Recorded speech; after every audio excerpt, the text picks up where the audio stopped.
Bonsoir et bienvenue dans le podcast Culture PG du jeudi 11 décembre 2025. Nous sommes au lendemain de Athletic Bilbao PSG, qui était le match de la sixième journée de Ligue des Champions, 0-0 pour ceux qui n'ont pas suivi. Donc je vais avoir du mal à vous donner les buteurs, mais en tout cas, on va débriefer cette rencontre. Ce sera, on me dit, bon courage pour débriefer cette purge sur live. Oh non, c'était pas une purge. Non, je trouve qu'il y a vraiment beaucoup de choses à dire en plus. Donc, ça sera le seul thème du soir. On va pas débriefer le match de Youth League parce que globalement, on s'est un peu fait tordre, même si on fait un partout là-bas. Mais il est déjà tard, donc on va se concentrer sur l'équipe première. On est 4 ce soir, comme d'habitude. C'est la même équipe qu'avant le match, me semble-t-il. Mathieu est là. Bonsoir Mathieu. Salut à tous. Normalement, Blaise aussi est là. Bonsoir Blaise. Je me suis trompé d'ordre, mais c'est pas grave. Bonsoir à tous. Et l'ami Daryl est là normalement. Bonsoir Daryl. Salut Philo, salut tout le monde. Très bien. Bonsoir le live, ça fait très plaisir de vous retrouver. Merci à GeoGeo 3000 pour le sub à l'instant. Alors vous avez vu qu'on a des soucis encore une fois de chat, donc c'est pour ça que vous voyez un peu ce que moi je vois. Je partage mon écran en gros avec vous. Donc soyez sages. On attaque direct, donc comme j'ai dit, il n'y a pas eu de buteur, c'était la sixième journée. Le PSG est aujourd'hui troisième de la Ligue des Champions avec 13 points, mais alors le neuvième a 12 points ou 11 points, donc c'est très serré. On vous a fait un article assez détaillé sur le sujet sur le site dès ce matin. Le PSG est officiellement barragiste, donc on a déjà fait aussi bien que l'année dernière en phase de poule, il faut le dire. D'ailleurs, l'an dernier, combien de points on finit? Je me demande si on finit pas avec 13 points l'an dernier aussi, puisqu'on a 4 victoires, un nul et 3 défaites. Donc Ouais, c'est ça. voilà. C'est ça. On a atteint le même total avec 2 matchs de moins. Alors, si on pouvait prendre 6 points de plus, ça nous placerait idéalement pour être dans le top 3, mais en tout cas, le PSG après la sixième journée est au moins invaincu à l'extérieur en Ligue des Champions, ce qui n'est pas le cas de beaucoup d'équipes. Et puis notamment le Bayern qui est à égalité que nous. Non, qui n'est pas à égalité avec nous d'ailleurs, qui est un peu devant nous, qui a perdu à Arsenal. Et Arsenal évidemment est en tête avec 6 victoires en 6 matchs, si je ne me trompe pas. Daryl, toi qui viens de revoir le match, il y a peu, est-ce que tu veux faire le pouls du match? Oui, on a perdu à domicile, on n'a pas perdu à l'extérieur. C'est pour ça que je faisais bien la distinction. Le Bayern, c'était chez nous. Daryl, vas-y, pouls du match, c'est pour toi. Ouais, c'était un match qu'on peut qualifier de frustrant à plusieurs égards. Déjà parce que il y a eu d'assez longues périodes, notamment la première mi-temps, où on a été beaucoup mis en difficulté par l'Athletic Bilbao, qui a fait preuve de beaucoup d'agressivité avec un gros pressing qui nous a pas mal gênés. Donc, dans cette première mi-temps, on a été très peu dangereux, mis à part sur la fin, sur les 10 dernières minutes.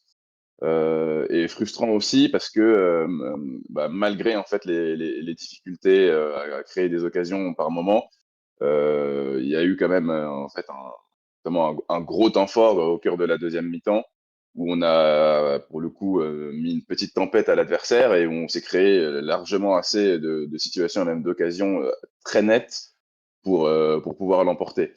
Donc là, si on fait un petit peu le bilan des occasions, il y a quand même évidemment ce tir de Barcola, mais en fait, bon, si on repart dans l'ordre, en fait, ça commence un petit peu à la fin de la première mi-temps, où après l'échange de position des ailiers, donc Barcola avait démarré à droite et Kvara à gauche, et ça a échangé, et après ça, on a commencé vraiment à mettre un petit peu de danger, et donc il y a Ruiz qui a eu quelques occasions, donc la première à la fin de la première mi-temps, et puis là, en deuxième, il y a un enchaînement vraiment de situations et d'occasions avec le corner, des corners qui s'enchaînent, une frappe de Mayoulou plein axe après le centre de Guevara qui aurait dû d'ailleurs à mon sens occasionner un penalty. Il y a une poussette immense sur Neves qui n'est pas sifflée, mais bon, passons.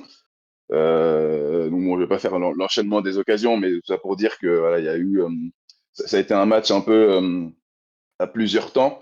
Bilbao a été peu dangereux sur nos cages, mais a quand même réussi à pas mal nous gêner par moment. Et même en fin de match, ils ont pas mal poussé. Et on sentait que bon, si on faisait une petite bêtise, on pouvait repartir avec un résultat encore plus dommageable que celui-là. Bon, donc au final, ça se termine sur un 0-0 plutôt mal payé pour nous.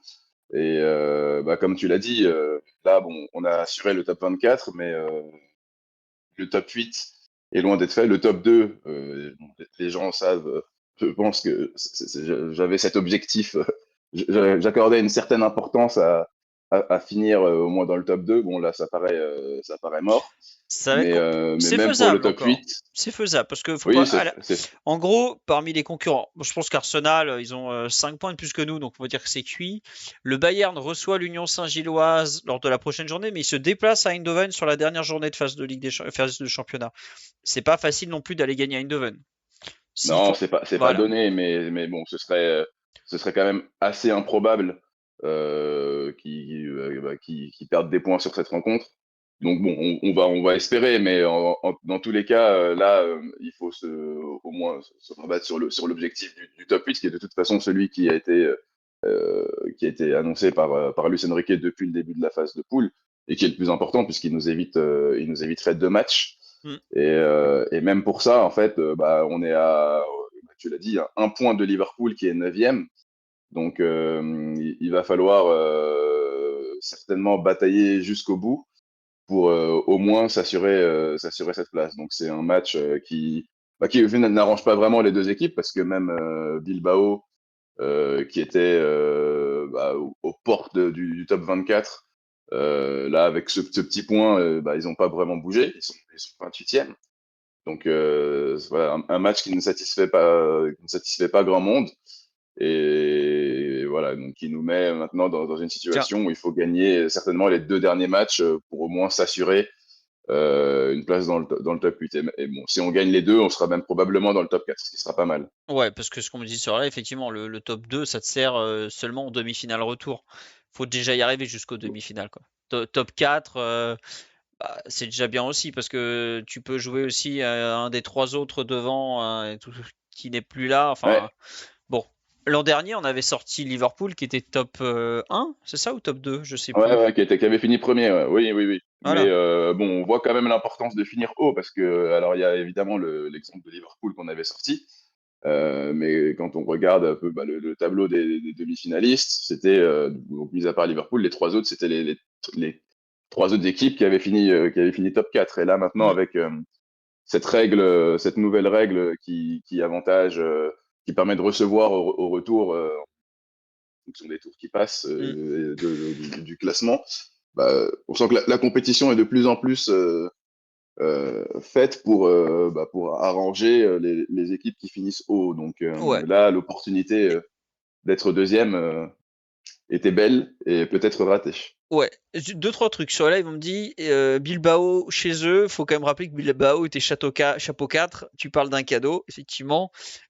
T'aurais pu jouer à Paphos. Bon, alors Monaco n'a pas gagné à Paphos, hein. Ouais, Mais ce que je veux dire, bon, c'est plus dur d'aller gagner à Bilbao, qui s'est trouvé depuis 2 matchs là entre nous et l'Atlético Madrid. On voit qu'ils se sont trouvés. Ça y est, ça a commencé à cliquer de leur côté, donc c'est vraiment des bonnes choses. Euh, que d'aller, voilà, bon, c'est pas facile comme terrain pour un chapeau 4. Et autre remarque, effectivement, on dit peut-être qu'on en fait un peu trop avec le top 2.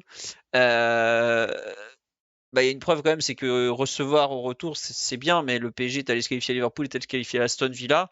Et aujourd'hui, le PSG est invaincu à l'extérieur en ayant joué Leverkusen, Bilbao et Barcelone, alors qu'il a déjà perdu un match à domicile contre le Bayern. Donc, c'est pas non plus. oui, bon, ça Voilà. fait pas tout. En fait, Ça fait pas maintenant qu'il tout. n'y a plus la règle Voilà. du but à But à l'extérieur, l'extérieur. c'est plus Limite, je aussi sais, important. Mais il bon, me semble que Mathieu est presque pour aller à l'extérieur sur le deuxième match maintenant qu'on a plus l'arrêt du but à l'extérieur. Et je pense que, enfin moi je commence à me dire que finalement vaut mieux des fois aller à l'extérieur pour le deuxième match plutôt que recevoir au retour. Mais bon, enfin je trouve que notre équipe est peut-être plus intéressante à l'extérieur sur un deuxième match qu'à domicile. Oui Mathieu? Je pense que c'est plutôt l'inverse. Je pense que c'était avant que c'était pas mal d'aller à l'extérieur sur le match retour parce que en cas de prolongation, C'est vrai. tu avais 30 minutes de plus pour marquer un but qui valait double. Mhm. Là, tu n'as plus cet avantage-là. Donc, c'est C'est vrai, c'est vrai. peut-être avant ouais, que ça va nous arranger un peu plus. C'est vrai. Mais j'avoue que je trouve que notre équipe est limite plus fiable à l'extérieur qu'à domicile, donc ça me dérange pas beaucoup si on doit aller sur un deuxième match à l'extérieur. Pour certaines équipes, c'est beaucoup plus compliqué, mais pour nous, je trouve que bon, C'est pas mal. Et on n'a pas eu trop l'occasion de retourner un score à domicile aussi. Arsenal fait juste confirmer. Ah, malheureusement, si, on a eu une occasion. Dortmund. Voilà, c'était Dortmund. On a tapé 5 Voilà. fois le poteau. Et on a fini avec l'autre qui se pète la goulette face à Kobel en dernière action du match. Donc, c'était formidable. Pour revenir sur ce Bilbao PSG, qui était quand même donc le match de la 6e journée déjà, est-ce que le fameux Ensemble on va le faire a bientôt 10 ans de mémoire, hein, la légendaire campagne. Donc faut ça. Non, pas encore. C'était quoi? C'était C'est- 2018 ou 2015 2018. Ouais, c'est ça, C'est c'est 2018. Ouais, il y a un petit peu de marge Il quand reste même. encore 3 ans. Il reste encore 3 ans. Ah là là. J'espère qu'on fera on aura un anniversaire de Ensemble on va le faire. Je sais pas, en On va fait, faire les flyers dans le métro. et l'an dernier, ce qui est marrant, c'était que les mecs d'Aston Villa avaient fait pareil. Je sais pas si vous vous rappelez. Ils avaient relancé un vieux hashtag où ils avaient paumé comme des chèvres contre l'Olympiakos de mémoire. Et ben ils ont de nouveau été éliminés en étant dégoûtés comme pas permis avec le même hashtag. Mais bref, c'est une autre affaire. On nous dit attention au Sporting avec la première mi-temps d'hier. Oui, après Sporting est très bien classé, je crois. Ils sont pas loin du top 8, hein, donc c'est pas par hasard. Ils sont En 14e. 14e, voilà. Mais ils étaient dans le top 8, je crois, avant la journée, ou 9e ils étaient, donc bon, faudra voir. Et puis après, c'est dans janvier. C'est en janvier. Quand ils sont marqués face au Bayern, quand ils ont ouvert le score face au Bayern. Ouais, c'est ça. Ouais. Ouais, non, ça va pas être facile là-bas. Il va falloir s'accrocher. Hein. Allez, on revient sur Bilbao PSG. Mathieu, est-ce que tu as quelque chose à rajouter en termes de sentiment général? Tiens, question. Est-ce que toi aussi, donc je vais citer Amzienne, qui est un historique du podcast et qu'on embrasse, qui disait hier, moi, le 0-0 à la mi-temps, je le signais, si on me l'avait proposé. Tu es d'accord avec Ams ou tu repars avec des regrets malgré tout? Non, moi je voulais gagner. Même à la mi-temps, je pense que pour le coup, je retire pas mal de positifs sur le match d'hier.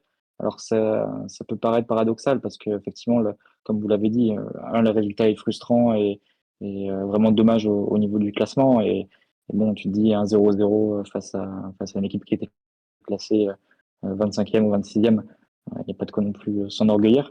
Mais en recontextualisant un petit peu, en se disant, bah, déjà, il y a une équipe qui a été très bien préparée, comme tu pouvais t'y attendre, avec un Ah très bon oui. entraîneur, galvanisé par le public à la maison, qui a joué avec les limites en termes d'agressivité, même un peu sale parfois, hein, avec des poussettes, des tacles à retardement, beaucoup de fautes pour couper le rythme du PSG. Ils finissent à plus de 20 fautes hier, l'Athletic. 21 ou Donc, 22 même, hein, je crois. ouais, c'est ça, 21. Donc, C'est si tu le énorme. rapportes au nombre de possessions parisiennes, c'est quand même énorme, ouais. Et ça contribue à. Et comme l'arbitre a été plutôt à laisser jouer, on va dire, pour pas rentrer dans une polémique, bah, forcément, ils ont pu en bénéficier, ils ont pu jouer avec cette tolérance-là. On s'est retrouvé en première mi-temps, notamment dans le cœur de la première mi-temps. Je pense qu'il y a vraiment 20 minutes qui sont vraiment difficiles. Tu gardes malgré tout le ballon, mais tu n'arrives pas à passer la première ligne de pression de l'équipe adverse. Ce qui fait que ta possession est uniquement dans ton camp. Tu passes vraiment limite pas la médiane pendant de longues minutes. Il n'y a pas de frappe entre la 15e et la 35e côté PSG. Ouais. Et durant cette période, voilà, ils sont vraiment dans ton camp. Ils dominent pas la possession, mais ils dominent territorialement, on va dire. Et ils sont pas du tout en danger. Donc ils mettent vraiment un gros pressing, une grosse agressivité. J'ai en tête notamment les ballons que recevait Gvara le long de la ligne de touche quand on a essayé de ressortir Mm. avec les passes de Pacho directement ou bien de Mendes le long de la ligne vers Gvara. Il se prenait un pressing de l'arrière droit qui le collait et qui ne le lâchait pas. C'était vraiment très, très intense. Mais malgré tout, et ça, c'est d'ailleurs quelque chose que Luis Enrique a mentionné dans sa conférence de presse après le match. Si t'es pas prêt, si t'es pas au taquet et concentré, tu peux vraiment te prendre le bouillon. Hein, quand tu as une équipe Mm. comme ça qui arrive avec autant d'intensité et autant de détermination et voilà, c'est typiquement le genre de match qu'on a pu jouer notamment face à Lens il y a quelques années, mais aussi sur le plan européen, Aston Villa, enfin, ce genre Ouais. de rencontres où l'équipe adverse est limitée en termes de talent et pour l'Athletic, c'est vraiment très marquant. Offensivement, c'est une équipe qui en manque beaucoup. Il y a pas beaucoup plus de 2 ou 3 joueurs qui sont vraiment amis avec le ballon dans cette équipe. Par contre, ils ont égalisé ou ils ont équilibré plutôt le rapport de force via l'agressivité et via leur plan de jeu. C'était très bien fait de leur part, mais malgré tout, il y a quand même quelques bonnes choses à faire première mi-temps. Déjà, il ne te crée aucune occasion. Il y a le PSG, je pense, est resté assez concentré sur le plan défensif. Du Mm. gardien au défenseur, il n'y a pas eu d'erreur vraiment marquante qui offre des situations gratuites. Les ballons qui arrivaient sur des centres étaient bien repoussés. Les ballons un peu insidieux, notamment sur les coups de pied arrêtés, Safonov les repoussait aussi. Donc on est resté assez concentré à ce niveau-là. Et il y a eu quelques banderilles. Au tout début de la première mi-temps, il y a une très bonne sortie de balle qui se finit par une frappe un peu écrasée et hors cadre de Zaïre Emery. À la fin de mi-temps, il y a une occasion de Mayolo, mais il y a aussi une autre échappée de Mayolo sur une passe en profondeur de Barcola, Ouais. qui ensuite qui passe au-dessus. Et en partant du fait que tu étais à 0 à la mi-temps, à 0-0 à la mi-temps, et que l'Athletic avait quand même beaucoup donné sur la première mi-temps, tu pouvais espérer que sur la deuxième, voilà, qu'ils aient lâché un peu d'influx et d'énergie et que ça tourne en faveur du PSG. Et ça a été le cas sur la deuxième période, mais ça a été le cas dans des proportions très importantes. Pour moi, c'était vraiment une période très convaincante du PSG pendant quasiment une demi-heure. Et même au cœur de cette demi-heure, il y a 10 minutes où à chaque possession, tu arrives dans la surface adverse, en fait. Ouais. Et alors que tu n'arrives pas à concrétiser par des frappes, ou par des occasions même, parce que c'est coupé en dernier ressort par la défense adverse, parce qu'il y a peut-être des petites incompréhensions entre les joueurs. Mais à chaque possession, tu arrives à trouver Ruiz décalé dans la surface, Barcola, Mayolo qui arrive à passer sa phase, Zaïre Emery, une frappe repoussée par Unai Simon, la frappe de Guevara qui passe pas très loin enroulée à l'entrée de la surface. Enfin, il y a beaucoup de situations. Et on rate sans doute le coche à ce moment-là parce que c'est vrai que le dernier quart d'heure, même s'il y a encore l'action de Ruiz à la fin, qui est encore une grosse occasion, Ouais. mais on va dire que le dernier quart d'heure est plus équilibré à nouveau. On a sans doute laissé passer notre chance à ce moment-là et voilà, l'entrée de Doué et de Ramos n'ont pas apporté énormément et il sera plus mal tourné. Il y a 2-3 minutes comme ça où des situations un peu chaudes dans la surface, mais pas d'occasion non plus. Mais tu sais jamais si tu peux faire une erreur, tu peux le Ouais, payer cash. Donc, c'est la Ligue des voilà. Champions, hein. Tu fais une erreur, tu leur donnes une balle dans la surface qui traîne, ça peut finir au fond rapidement, hein. Après, c'est vrai que comme tu l'as dit, les joueurs offensifs basques, bon, Nico Williams, on voit que c'est pas la meilleure version. Guruzeta devant, c'est quand même faiblard, hein. Mais comme ils ont réussi à compenser ce manque par une agressivité, une envie qui est assez phénoménale. Et personne sur la me disait, ouais, ils n'ont pas la caisse pour tenir longtemps ce type de pressing. Moi, je trouve qu'ils ont une sacrée caisse, les mecs, hein, parce que en termes de pressing, c'est, je crois, ce que j'ai vu de plus agressif cette saison, même depuis 2 ou 3 saisons côté PSG avec le Bayern de compagnie, hein. Franchement, Sur Canal, il y avait la stat au tout début de match. Ils avaient montré un tableau sur le nombre de pressing ou pourcentage de pressing, je sais plus. ouais. Et, donc, de toutes les équipes de la compétition, et l'Athletic était dans le top 3 ou 4. Hein, Top 3, ouais, donc, je crois que c'était ça, ouais. ouais. Ouais. Non, non, En fait, c'était pas hyper intense tout le temps, quoi. C'est Enfin, mais ça. même, hein. Il y a des fois où ils étaient plus, Il y a, plus dans l'attente, mais ils restaient haut sur le terrain. Ouais. Mais t'as- donc, je pense que c'est des phases de repos un petit peu, mais c'est plutôt malin. Mais globalement, sur l'intégralité du match, c'était quand même un pressing très, très, très costaud et intense. ouais, et puis surtout, je trouve que les changements de Valverde leur ont redonné du souffle, en fait. Comme en termes de talent, je suis pas sûr qu'il y ait un immense écart à part quelques-uns, mais entre les titulaires et les remplaçants. Et quand les remplaçants rentrent, de nouveau, les mecs ils peuvent presser comme des malades, y retourner. Et la fin de match, on me dit sur live, c'était des passes entre Safonov et Zaberni. Ouais, il y avait un peu de ça parce que le PSG avait peur de se faire contrer et Bilbao était très très chaud, très prêt à mordre. Donc tu te retrouves un peu dans l'entre-deux qu'on avait en première mi-temps, mais avec peut-être 20 mètres de plus haut côté PSG, quoi. Puis bon, après, le PSG a laissé passer sa chance parce qu'il est tombé aussi sur un très très bon gardien de but, hein. Unai Simon fait 2-3 arrêts, et là genre, ah ouais. Ah, il y a... y a un mec qui est né à Calais, je peux vous dire qu'il nous a pas fait les mêmes cette saison, hein. Donc bon, ça fait mal. Et bon, Bon, il Comme y a aussi des situations où on ne doit pas lui laisser de chance. j'ai pas compris, comme Dari. Luis Enrique a déjà été plus inspiré par le passé sur ses choix de gardien de but. Ah C'est lui qui ouais. l'installe en sélection. Mais juste pour conclure en une phrase, Philo, au final, si on fait la comparaison, bon, de ce match, peut-être plus, évidemment, le résultat n'est pas là, mais un peu plus satisfait que face à Tottenham, par exemple. On a eu quand même des gros passages où tu contrôlais pas du tout et où tu avais dû faire un effort énorme en termes de dynamique et en termes d'intensité en tout début de seconde période pour prendre l'avantage. Ouais. Mais sinon, le reste du match était quand même assez peu maîtrisé. Ouais. Blaise, on t'a pas du tout entendu. Il y a d'autres trucs sur lesquels on va reparler après, notamment tout ce qui est pressing, tout ça. Blaise, ton avis général sur ce match, tu rejoins Mathieu qui en faisait un match finalement assez positif hors score ou pas Ouais, jusque-là? bah, totalement. Effectivement, je me suis pas exprimé, mais j'ai pas grand-chose à ajouter parce que Mathieu a été complet et a plutôt bien retranscrit ce que moi j'ai lu du match et donc on peut avancer, mais ouais, je suis totalement en adéquation avec ce que Mathieu a pu dire. Alors, on va d'accord. Moi, je trouve que à la mi-temps, la première mi-temps, je comprends ce qu'on essaye de faire, le fait de tenir le ballon absolument, faire tourner, les user, tout ça. Mais il y a des moments en Ligue des Champions où tu dois, enfin en Ligue des Champions ou autre, où je suis un peu déçu par certaines individualités quand même. La première mi-temps des deuxièmes. Encore, Barcola, il fait un bon quart d'heure à gauche. Mais je trouve que toute la première mi-temps de la ligne d'attaque, elle est quand même très insuffisante, hein. Mais de toute Et façon, tu la es première étonné. mi-temps, c'est pas pour dire qu'elle est réussie, la première mi-temps, mais c'est le fait de t'accrocher, de pas te laisser complètement submerger par l'intensité de l'adversaire. En soi, c'est une vertu aussi. Après, je cherche pas à faire passer ça pour Non, le non, match de l'année et peut-être aussi je que Blaise et comprends. moi, on a un peu trop les yeux de l'amour pour cette équipe et pour ces joueurs. C'est pas impossible aussi.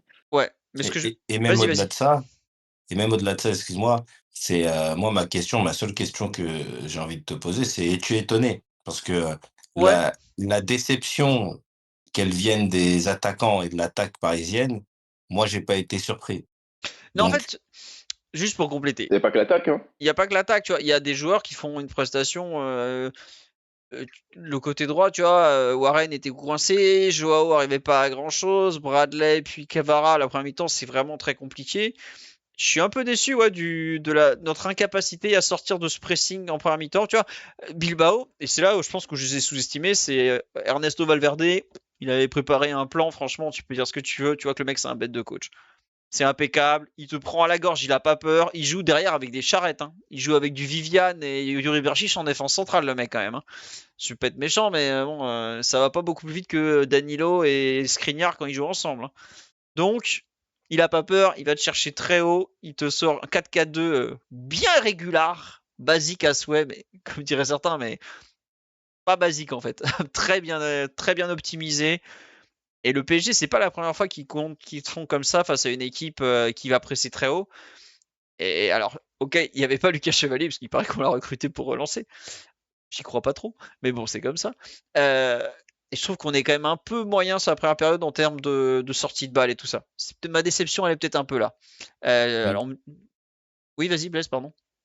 non, non, mais pour te répondre sur, quand je visais aussi enfin plus les attaquants que le reste de l'équipe parce que, ce que Mathieu a pu dire, c'est que dans le plus fort de la domination territoriale de l'Athletic, il y a eu quand même une bonne tenue de balle, on va dire, par rapport à l'espace de jeu dont on disposait, puisque le match s'est quand même joué dans nos 40 mètres Mm. et également la forte, possession quand même conservée malgré les pertes de balles, assez rapides et aussi également des récupérations dans des zones qui nous mettaient pas trop en danger et donc très souvent les 1res ou les rares sorties de balles qui arrivaient à venir de la part de nos joueurs malgré le pressing, bah, c'est la dernière passe, la dernière touche, des joueurs offensifs, des joueurs qui sont censés avoir la meilleure qualité pour, optimiser ce que le reste de l'équipe arrive à faire, bah, qui a manqué aussi. Donc il y a pas que dans les actions ratées et ça on va en parler tout à l'heure, hein, pour la partie offensive.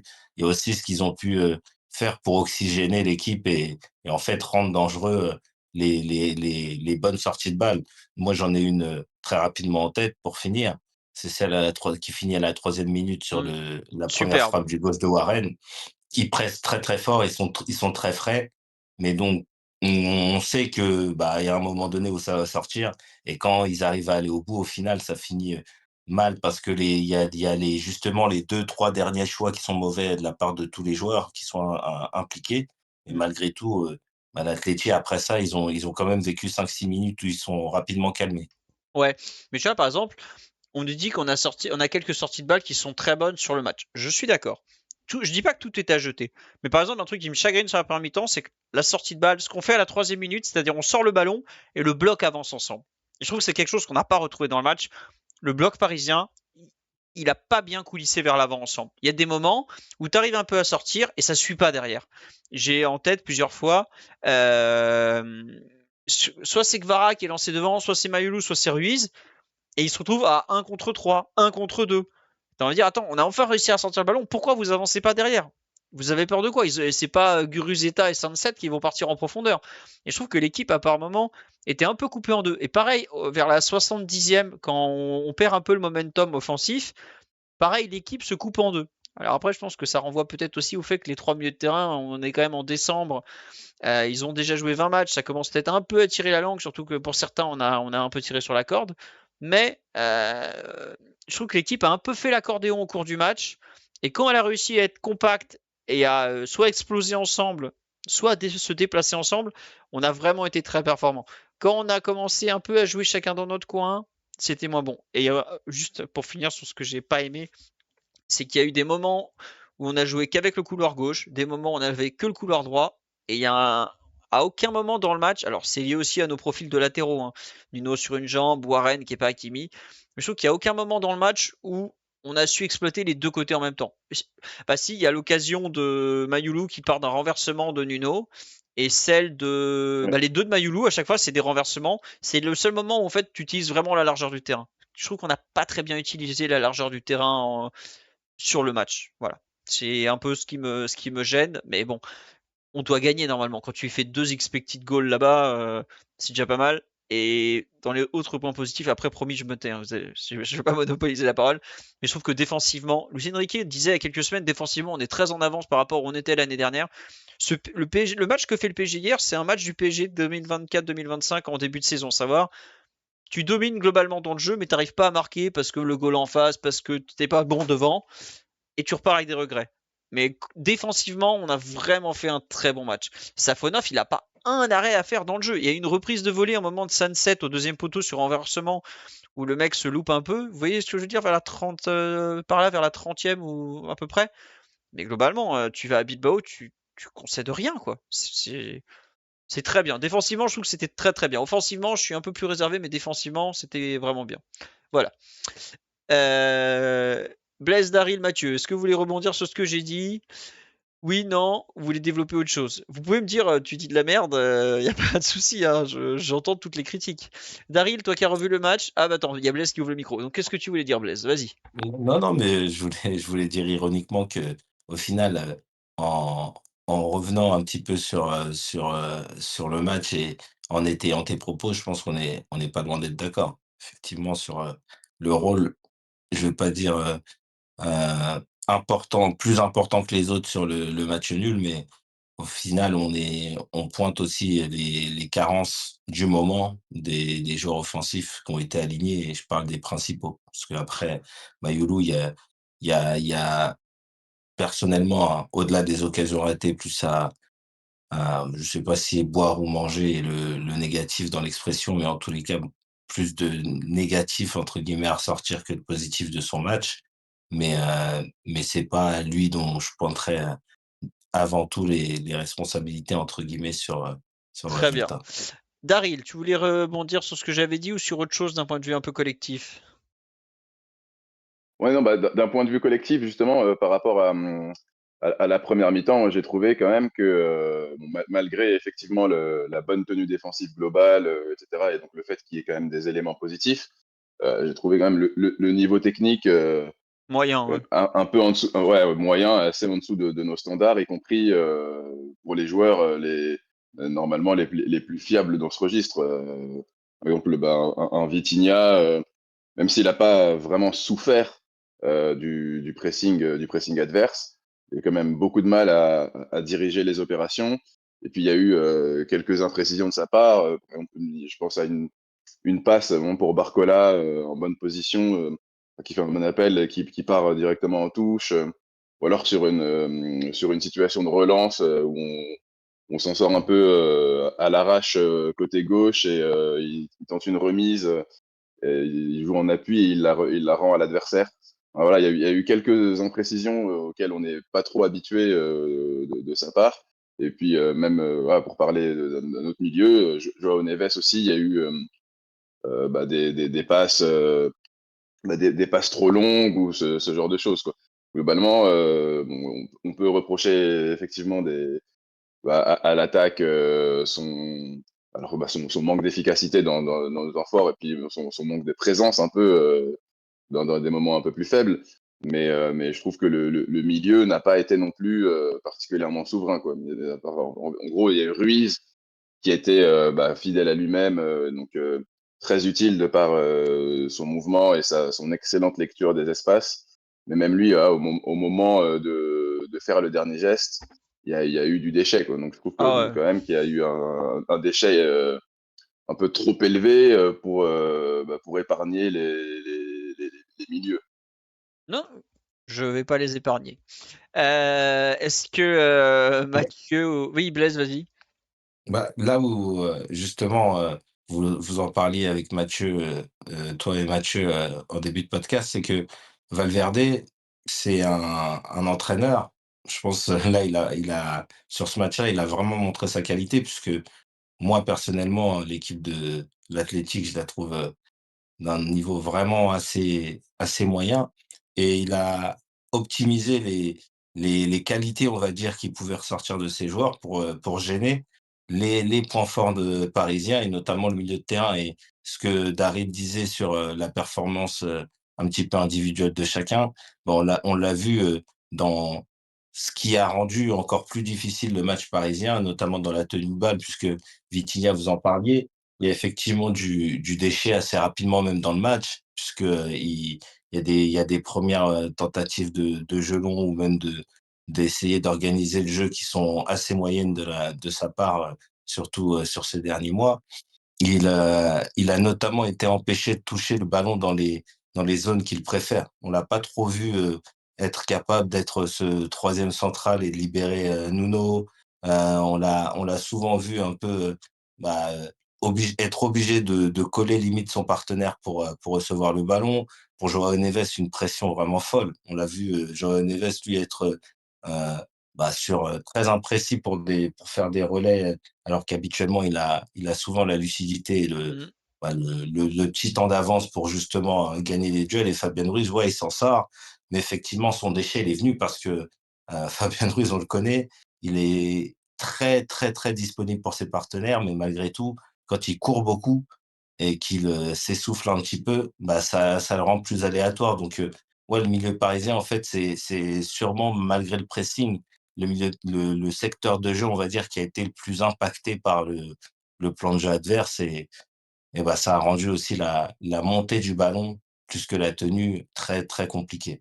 Et c'est un truc, on n'a pas trop parlé jusque-là de l'absence de Hakimi et du fait que Nuno a joué en étant limité. Mais par exemple, à Barcelone, quand il nous avait verrouillé l'axe, un peu pareil, les montées de Nuno côté gauche, ça avait permis de se faire beaucoup souffler. Et on voit les montées de Nuno côté gauche quand il arrive à déborder individuellement parce que il a des jambes, ou Hakimi quand on arrive à le lancer un peu, ça fait très très mal à l'adversaire. Et là, Bilbao quelque part a pu un peu laisser les côtés en mode bon nos ailiers vont faire nos arrières latéraux vont faire du 1 contre 1 avec leurs ailiers en étant très agressifs. Mais en fait, vu que nos deux latéraux osaient pas trop monter en première mi-temps, c'était régulièrement du 2 contre 1, que ce soit contre Barcola ou Kvara, puis même ils ont inversé. Et ouais, ça commence à être compliqué, faire du 2 contre 1 sur les côtés, c'est souvent le défenseur qui va repartir avec le ballon. Et dans l'axe, étant donné que nos milieux avaient été, je sais pas s'ils étaient totalement sous nombre ou s'ils osaient pas vraiment accompagner les actions parce qu'ils avaient peur du contre ensuite. Mais tu te retrouves dans un plan où, ouais, je trouve qu'en première mi-temps, on a été dominé tactiquement par l'Athletic et il n'y a pas grand chose à dire, si ce n'est que on a eu de bons ajustements en seconde mi-temps. À la pause, je pense que Luis Enrique leur a dit faut arrêter de rester derrière. Au bout d'un moment, faut avancer sur le terrain parce que déjà ils vont s'épuiser parce que c'est pas possible de tenir 90 minutes et ça a été le cas. Mais je pense qu'en plus il leur a dit les gars, on a un peu trop peur en fait. Il va falloir à un moment jouer un peu plus haut parce que là c'est pas gérable quoi. On marquera jamais si on doit remonter 70 mètres à chaque fois quoi. Donc ça a été un peu mieux, mais première mi-temps je suis un peu voilà. On nous dit a priori Bilbao a couru 114 km et le PSG 87. Non, non, c'est pas possible. Non, Mais oui, c'est impossible, ça. Il y a un problème dans cette stat, je pense. ouais, non, non. Il y a une erreur quelque part. Ouais, non, non, où il manque des joueurs, où c'est les. Non, c'est pas possible. 87, non, non. Ah, on me dit on était à 108. Ouais, voilà. Moins de 9 km par match pour un joueur de champ du PSG, donc c'est pas possible. Ouais, non, Luis Enrique serait rentré sur le terrain pour courir avec eux, là, à 87, c'est pas possible. Source, SofaScore, Oui, bah puis un écoute. tel écart, ça se serait vu. Enfin, Hmm. sur le terrain, on aurait vu, on se serait fait vraiment bouffer là pour le coup. Ouais, non, non, Si son adversaire court autant. Ah bah, je peux vous dire, ça vient de SofaScore, mais je peux vous expliquer pourquoi. Parce que SofaScore donne le détail, effectivement, 87. Si vous regardez, il n'y a pas de données pour Kvara et Ruiz. Donc forcément, ça fait 2 joueurs de moins, c'est exactement ce que. Voilà. Et on nous dit 116 à 110 sur le site de l'UEFA. Ça me paraît effectivement beaucoup plus juste. Mais ouais, je suppose qu'ils ont foutu SofaScore, il leur manque des données sur 2 joueurs. Donc forcément, voilà. Voilà. Poltron et SofaScore est très pratique pour tout ce qui est statistique. En général, quand je cherche les expected goals pendant le podcast, je vais sur SofaScore. D'ailleurs, depuis le début du podcast, j'ai la page SofaScore ouverte. Alors, je regarde pas les notes parce que les notes automatisées sont une aberration puisque c'est calculé de façon stupide. Mais pour le reste, en termes de statistiques sur les matchs, WhoScored et SofaScore sont vos amis. C'est gratuit, donc profitez-en. Sur l'aspect collectif, Mathieu, Daryl, Blaise, est-ce que vous voulez rajouter quelque chose? Oui, non. Sur le bon rebond de la deuxième mi-temps, peut-être. On n'en a pas peut-être pas beaucoup parlé. On a surtout parlé de la première. Oui, Daryl. Ouais, c'est ça, c'est ce que je voulais évoquer, le bon rebond, effectivement.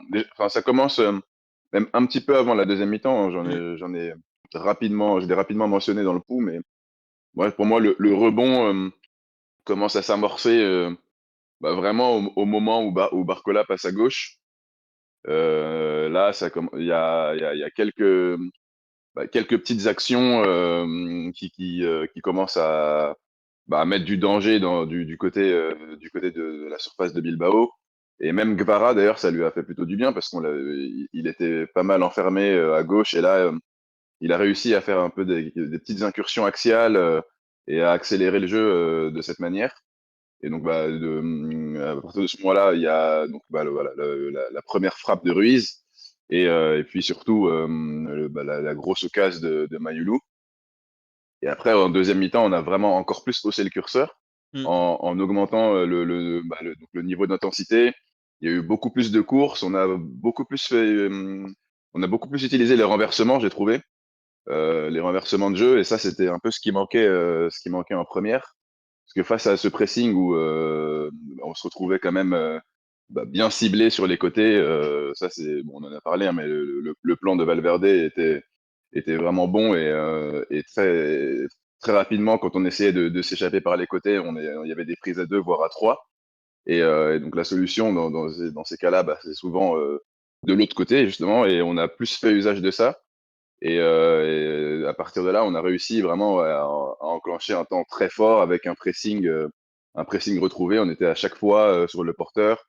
Les Bilbao avaient du mal à ressortir. Et pour le coup, c'est quelque chose, cette capacité à avoir des temps forts, vraiment où on est vraiment très dominant pendant un gros quart d'heure, voire 20 minutes. C'est quelque chose qu'on a pas mal montré cette saison Mm. en Ligue des Champions. Et typiquement contre le Bayer Leverkusen, ça Ouais. arrive en fin de première mi-temps et on chiffre, on en met 3, on plie la rencontre vraiment dans ce moment-là. Contre Tottenham, c'est un peu pareil, hein. Il y a 12 minutes là où on met 3 ou 4 buts. Et c'est grâce à ça qu'on a la victoire. Et là, malheureusement, on n'a pas réussi à concrétiser ce très gros temps fort. Et justement, Vitinha, on a parlé à la fin du match, mais quand on met autant, quand on donne autant et qu'on marque pas, ça complique les choses. Et en gros, c'est ce petit moment là où on n'arrive pas à concrétiser qui fait la différence entre un match où que tu peux gagner parfois très largement et ce nul un peu frustrant, quoi. Ouais. Après, je sais pas comment vous l'avez ressenti, mais je trouve que sur ce match, en attaque, on marque pas par manque de qualité individuelle, je trouve. Que ça soit Mayulu, Barcola, Gvara, tout ça, je trouve que ça s'est senti à l'approche du but qu'on faisait pas toujours les bons choix, les bons gestes en fait. Normalement, une Ouais, équipe avec un peu plus de qualité intrinsèque devant, de talent, je trouve que tu dois en marquer un. Les frappes de Mayoulou, quand même, il y a un moment, mon grand, c'est la Ligue des Champions, là. Heureusement que c'était, comment il s'appelle, notre ami Chesney dans les buts à Barcelone. Monsieur, une frappe, un but.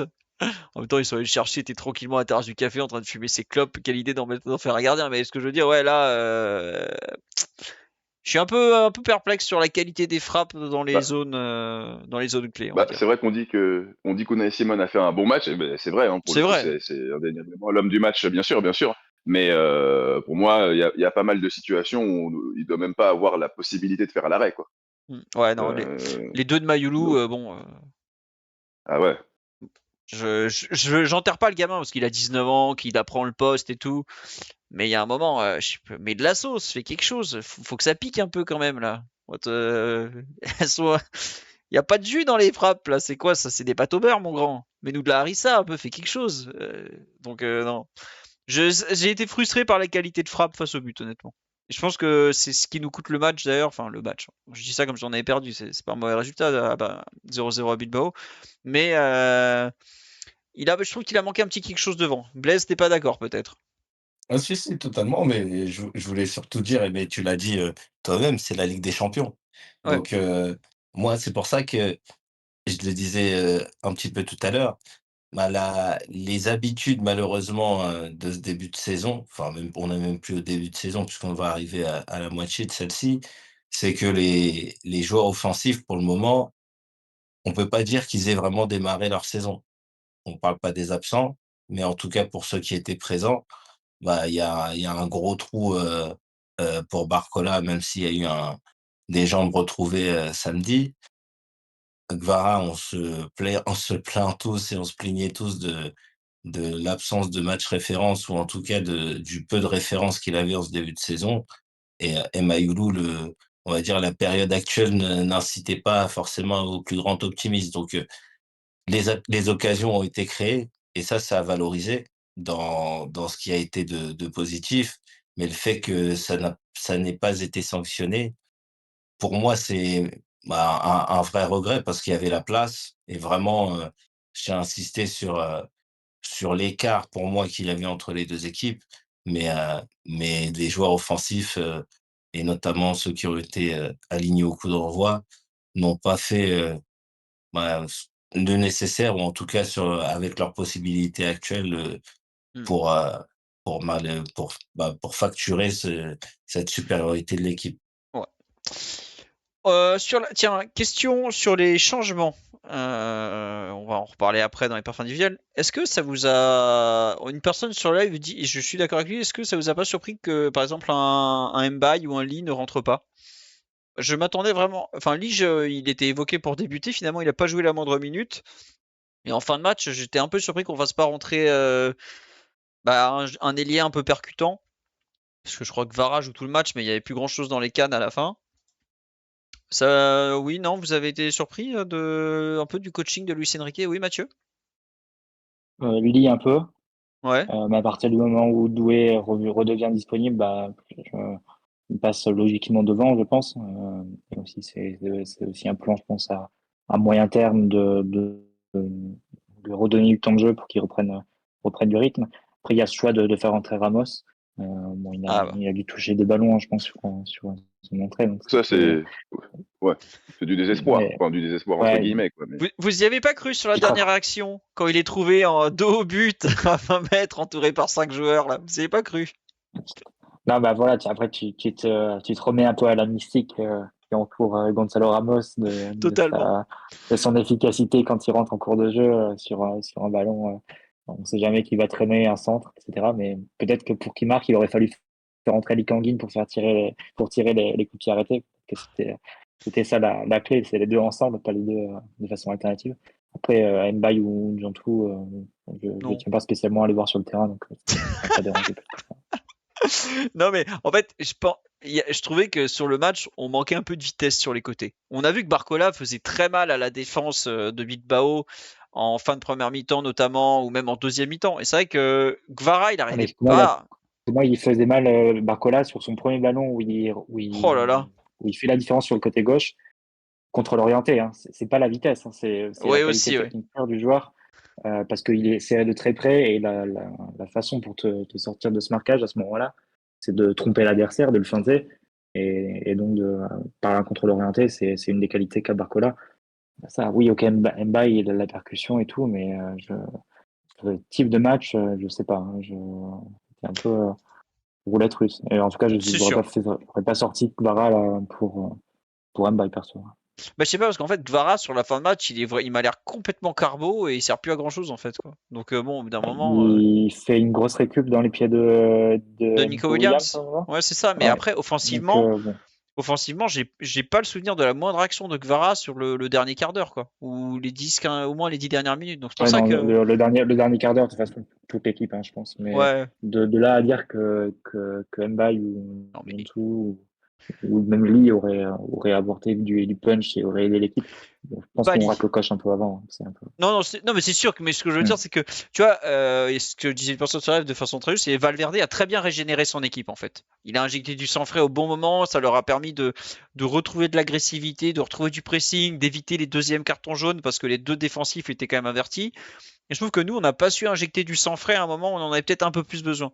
Et t'injectes pas vraiment du sang frais avec Ramos, parce qu'il va pas toucher le ballon, mais t'as un peu, je sais pas, je trouvais qu'il y a un moment, il fallait peut-être, bah tant pis, tu sors Gvara et puis tu fais rentrer un joueur qui peut apporter un peu du dynamisme dans la fin de match. Et d'ailleurs, le PSG, je crois, crée pas du tout, pas la moindre occasion sur les 10 dernières minutes parce qu'on a plus de jambes, quoi. On a plus un. Oui, voilà, c'est pas dans les 10 dernières minutes, mais je pense que c'est la seule occasion. C'est quand il est décalé par Doué sur le côté Ouais, gauche. c'est ça, ouais. Ouais. Donc, Donc c'est c'est quand pour même une ça. grosse occasion, mais c'est vrai qu'en dehors, et l'Atlétique avait repris un peu la main et se montrer plus dangereux sur ce dernier quart d'heure. Mm. Mais par contre, au-delà des changements, ce qui m'a un peu étonné, et ça a été mentionné sur le chat aussi, le fait que Doué rentre à gauche et Guevara reste à droite. Ouais. Donc, tu aurais pu penser que ce soit l'inverse. C'est vrai. Bon. Écoute, oh là là, on m'annonce que Jean-Louis Tour de RMC pense que Gonzalo Ramos devrait être titulaire dans cette équipe. Mais ils boivent à RMC pendant les matchs?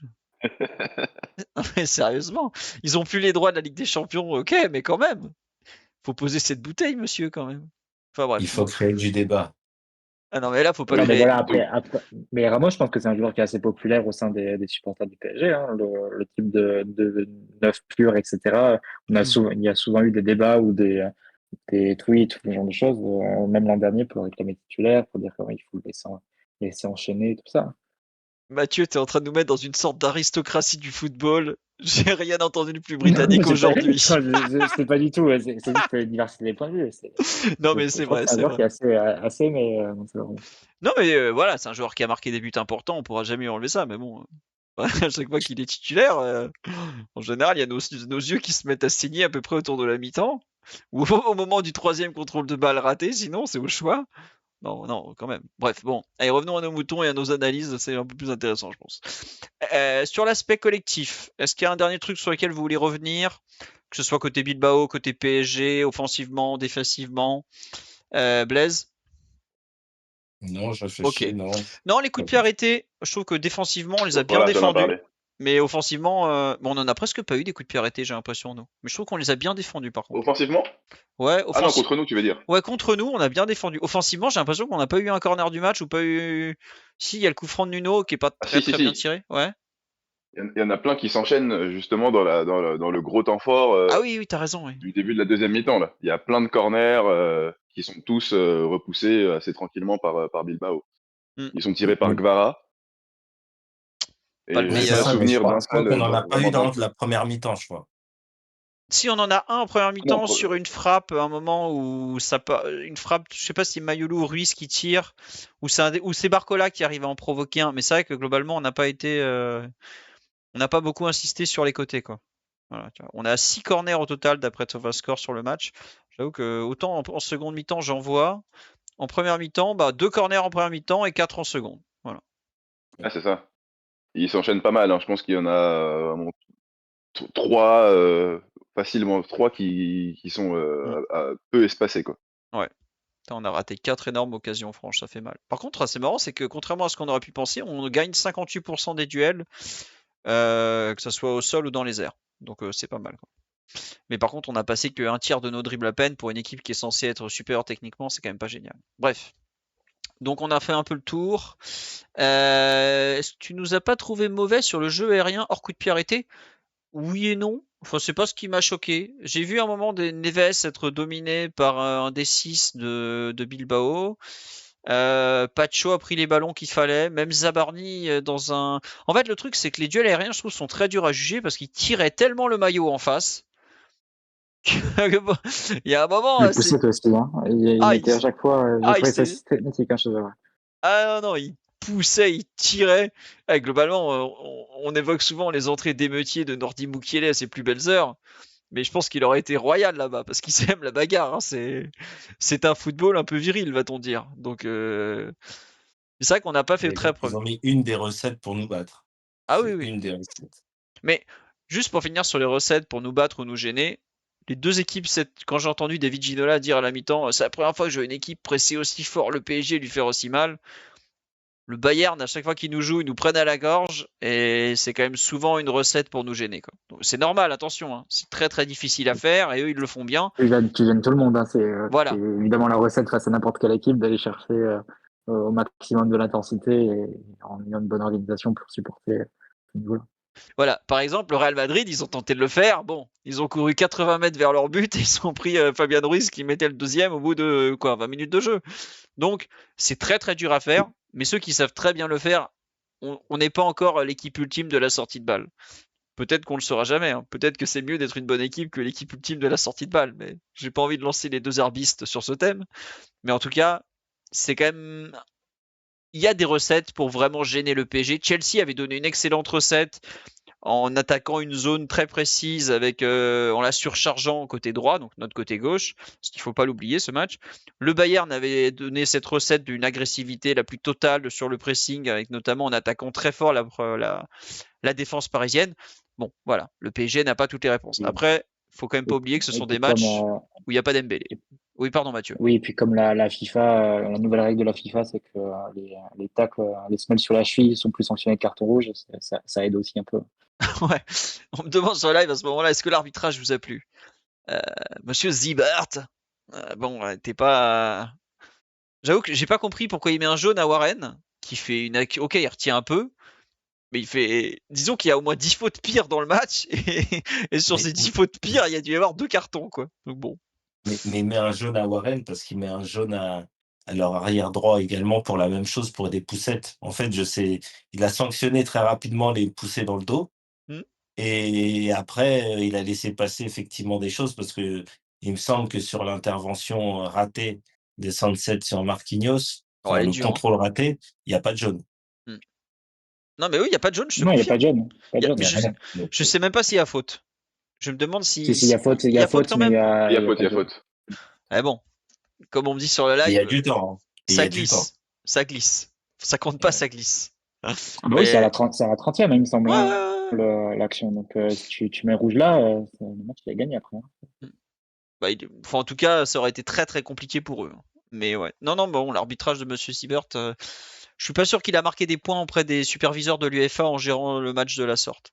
L'action du penalty,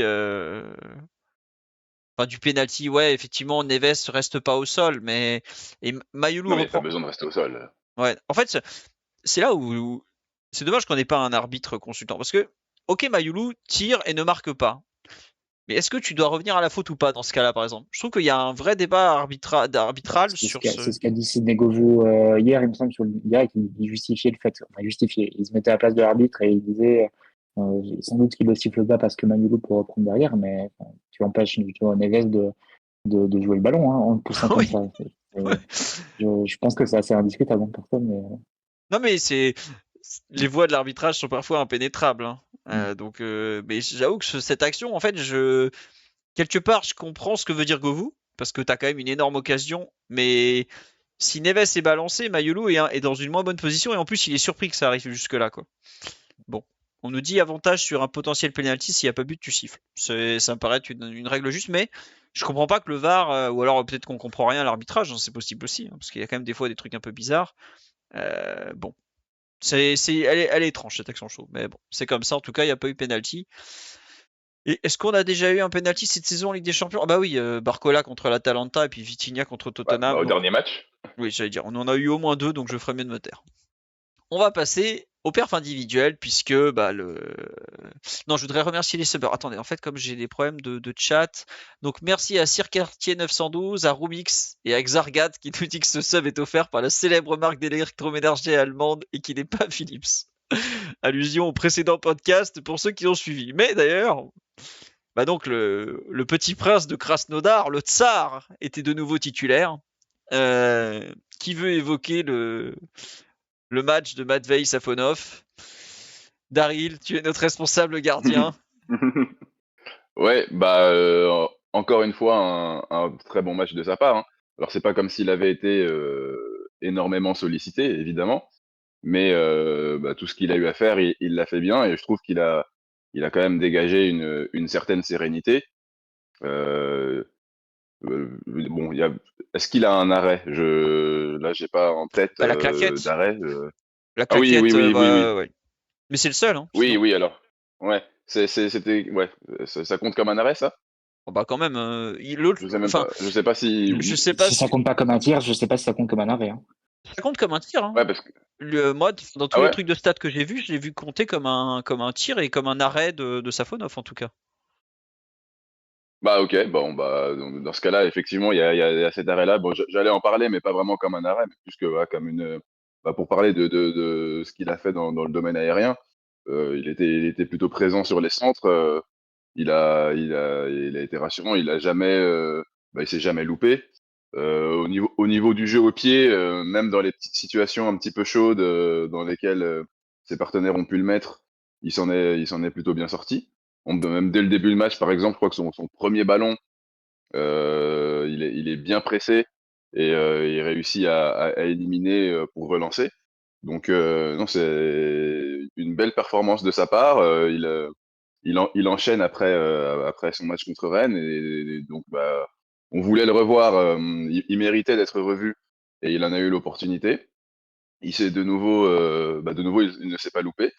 Donc on verra ce week-end si Chevalier va mieux, mais en tout cas, moi pour l'instant, je me satisfais pleinement de ce que fait Safonov dans les cages. Évidemment, il n'y a que 2 matchs, donc l'échantillon est très réduit, mais bon, en 2 matchs, Chevalier n'avait pas montré autant, donc Bah, surtout, on a du voilà, mal à lui pour trouver l'instant, à Chevalier une série de 2 bons matchs consécutifs en plus. C'est surtout ça le oui, problème. Donc mais en plus, ouais, effectivement. Bon, certains sites de stats ne considèrent pas que le ballon excentré était un tir, effectivement, quoi.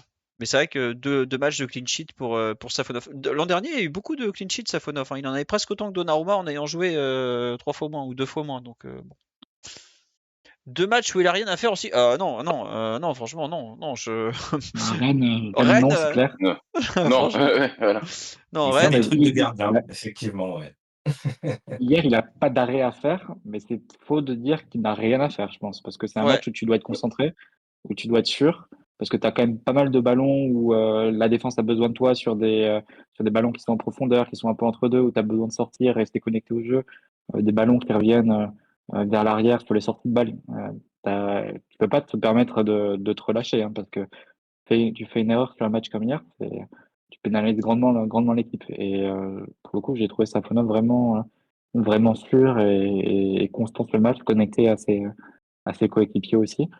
Et on peine à trouver une erreur, peut-être une seule sur une passe qui va en touche en deuxième période, mais à la base, la remise de Zaïre Emery était peut-être Elle un était peu forte. Hein. forte aussi. Ah ouais, Voilà. Oui, il lui a envoyé un Non, mais oui, parpaing. oui. donc pour un milieu de terrain, bon, Vitinha, il s'en sort, mais pour un gardien, c'était peut-être un peu ambitieux la passe en retrait de Zaïre Emery. Mais au-delà de ça, je trouvais un match très bon, tout simplement, de Safonov. Ça engage en rien pour la suite, mais c'est ouais, il est en période d'essai, on va dire. En ce Ouais. moment, Safonov, c'est pas trop s'il a vraiment les moyens de remettre en question la hiérarchie et de gagner sa place. Mais c'est le deuxième match consécutif où il fait plutôt une bonne impression, donc pour que ça dure. Non, mais c'est vrai que sur le live, il y a la question de la Coupe intercontinentale et même déjà avant de Metz PSG. Écoutez, on va voir, hein. Mais bon, comme on dit, si on paume la coupe intercontinentale à cause de Chevalier, il y a un moment dans le vestiaire, les mecs, ils aiment gagner, hein. Et ils voient que, bon, bah, il y en a un qui fait des matchs de gardien de but, et il y en a un qui fait des matchs de pitre, des fois, quoi. Donc, Mais est-ce que tu veux changer de gardien avant une finale? C'est ça aussi la bah question. Est-ce ouais. que tu remets Chevalier pour la finale de la Coupe intercontinentale? Hmm. Ouais. Je sais pas. Honnêtement, compliqué. S'il joue pas contre Metz, pour moi, il joue pas la finale de Coupe intercontinentale, hein. Il va pas faire son retour comme ça sur un match aussi décisif. C'est compliqué. Franchement, c'est compliqué. Après, est-ce que Chevalier était tant blessé que ça, est-ce qu'il aurait pas pu jouer à Bilbao? Et c'est finalement le staff qui a dit non, vas-y, repose-toi. On va donner un peu du temps de jeu à Motia, et puis voilà, quoi. Donc, je sais pas. J'avoue que je suis un peu perplexe sur qu'est-ce qu'on doit faire maintenant. On me rappelle sur le live que quand le Jérémy Jadot catalan avait fait un match excellent au Havre après que Donnarumma avait été expulsé, certains voulaient direct mettre Tenas titulaire plutôt que Donnarumma. Bon, Gigio avait évidemment retrouvé son but. En plus, il avait fait un super match à Dortmund après. Mais la situation de Safonov, en tout cas, on peut pas lui enlever quelque chose, c'est qu'on on a fait appel à lui, 2 matchs, les 2 fois il rend 2 belles copies, impeccable, y a rien à dire. C'est rassurant, ne serait-ce que pour la suite, si je sais pas, si Chevalier se blesse ou autre, tu sais que ta doublure est quand même c'est un vrai gardien de but, quoi. Je sais pas si vous vous rappelez l'époque où on faisait jouer Navas fin de vie là, où le mec, bon, le moindre tir, ça finissait au fond et ça faisait un peu de la peine. Là, pour le coup, t'as au moins un gardien de but, quoi. Oui, Mathieu. Et puis même, on a eu une réponse à une question qu'on se posait depuis le début de Oui, la saison, et qui était avec forcément la cohabitation avec Sabarny.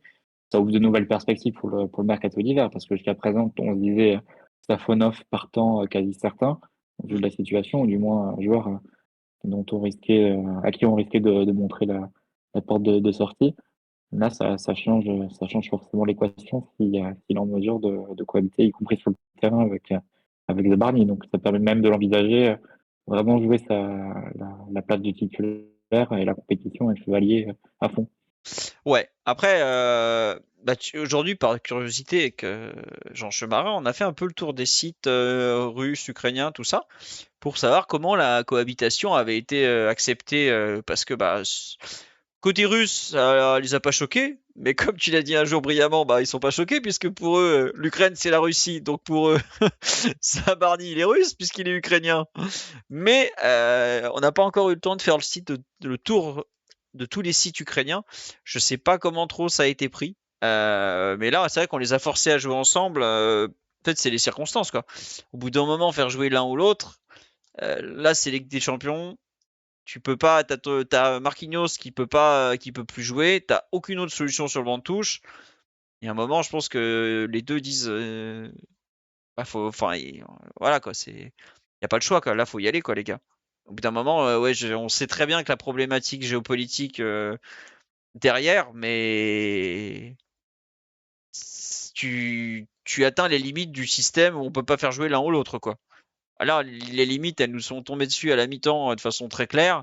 Eh ben, il y allait, hein. Je pense honnêtement que par rapport à l'équipe, Zabarny, c'est compliqué. Pour lui, hier, c'est impossible de dire aux autres, bah non, je peux pas jouer, il y a machin dans les buts, quoi. T'es là, attends, le mec, on a 6 blessés en défense, il reste que toi, tu veux pas jouer? Ne serait-ce que par rapport au reste du groupe, on peut pas s'arranger autrement, quoi. Si Beraldo, par exemple, avait été disponible, bon, tu te poses peut-être la question différemment. Là, t'as zéro choix, quoi. Tu peux même pas faire jouer Nuno parce que t'as pas d'arrière gauche, t'as pas d'arrière droit, tu fais déjà jouer un milieu un milieu en arrière droit.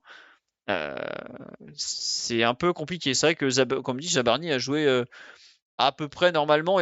On n'a pas vu de tension spécifique entre les deux. Après, Zabarny n'a pas beaucoup donné la balle à Safonov, mais le jeu demandait pas ça. Et quand le jeu l'a demandé, il l'a fait. Donc, bon. On verra ce week-end si ça se confirme, que ça soit Zabarny qui joue, Safonov qui joue, les deux qui jouent ensemble. Oui, Daryl? Bah, maintenant que c'est arrivé une fois, Ouais, alors évidemment, ça a été un peu forcé par les circonstances, mais maintenant que c'est arrivé, bon bah, faut plus. Enfin, ça peut.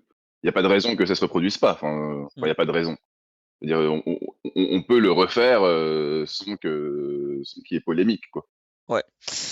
On nous dit même pas Noam Camara au Boli sur le banc. Bah, le problème, c'est que il y a des matchs dans le football et que le match qu'ils ont fait à 13h, ça Oui. explique assez bien pourquoi ils sont pas sur le banc de touche en Ligue des Champions.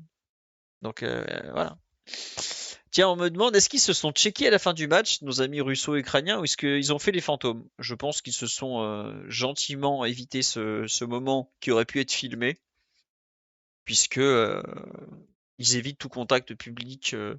On l'avait vu au moment de la Super Coupe d'Europe où Zabarny partait à l'opposé de Safonov sans savoir trop où se mettre au moment de célébrer. Donc voilà quoi.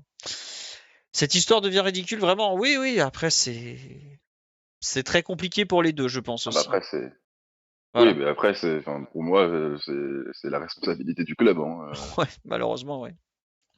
On verra. Écoutez, en tout cas, Safonov a bien répondu. On verra s'il sera titulaire à Metz samedi, puisque ça arrive dès samedi, ou si Lucas Chevalier reprend sa place. Je pense que Zabarny va jouer, puisque Marquinhos touché musculairement, donc j'ai beaucoup, beaucoup de mal à l'imaginer enchaîner, enfin à revenir dès samedi dans le 11 de départ.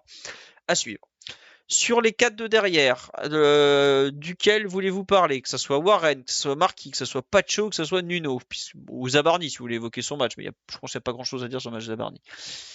Mathieu, non Blaise, attends, Blaise est chaud. Oui Blaise, on t'écoute. Bon, en défense, il y a quand même, des choses à dire sur plusieurs, mais pour commencer, je voudrais bien parler de Warren. Ben, je t'en prie, j'allais en Parce que, parler aussi, donc vas-y.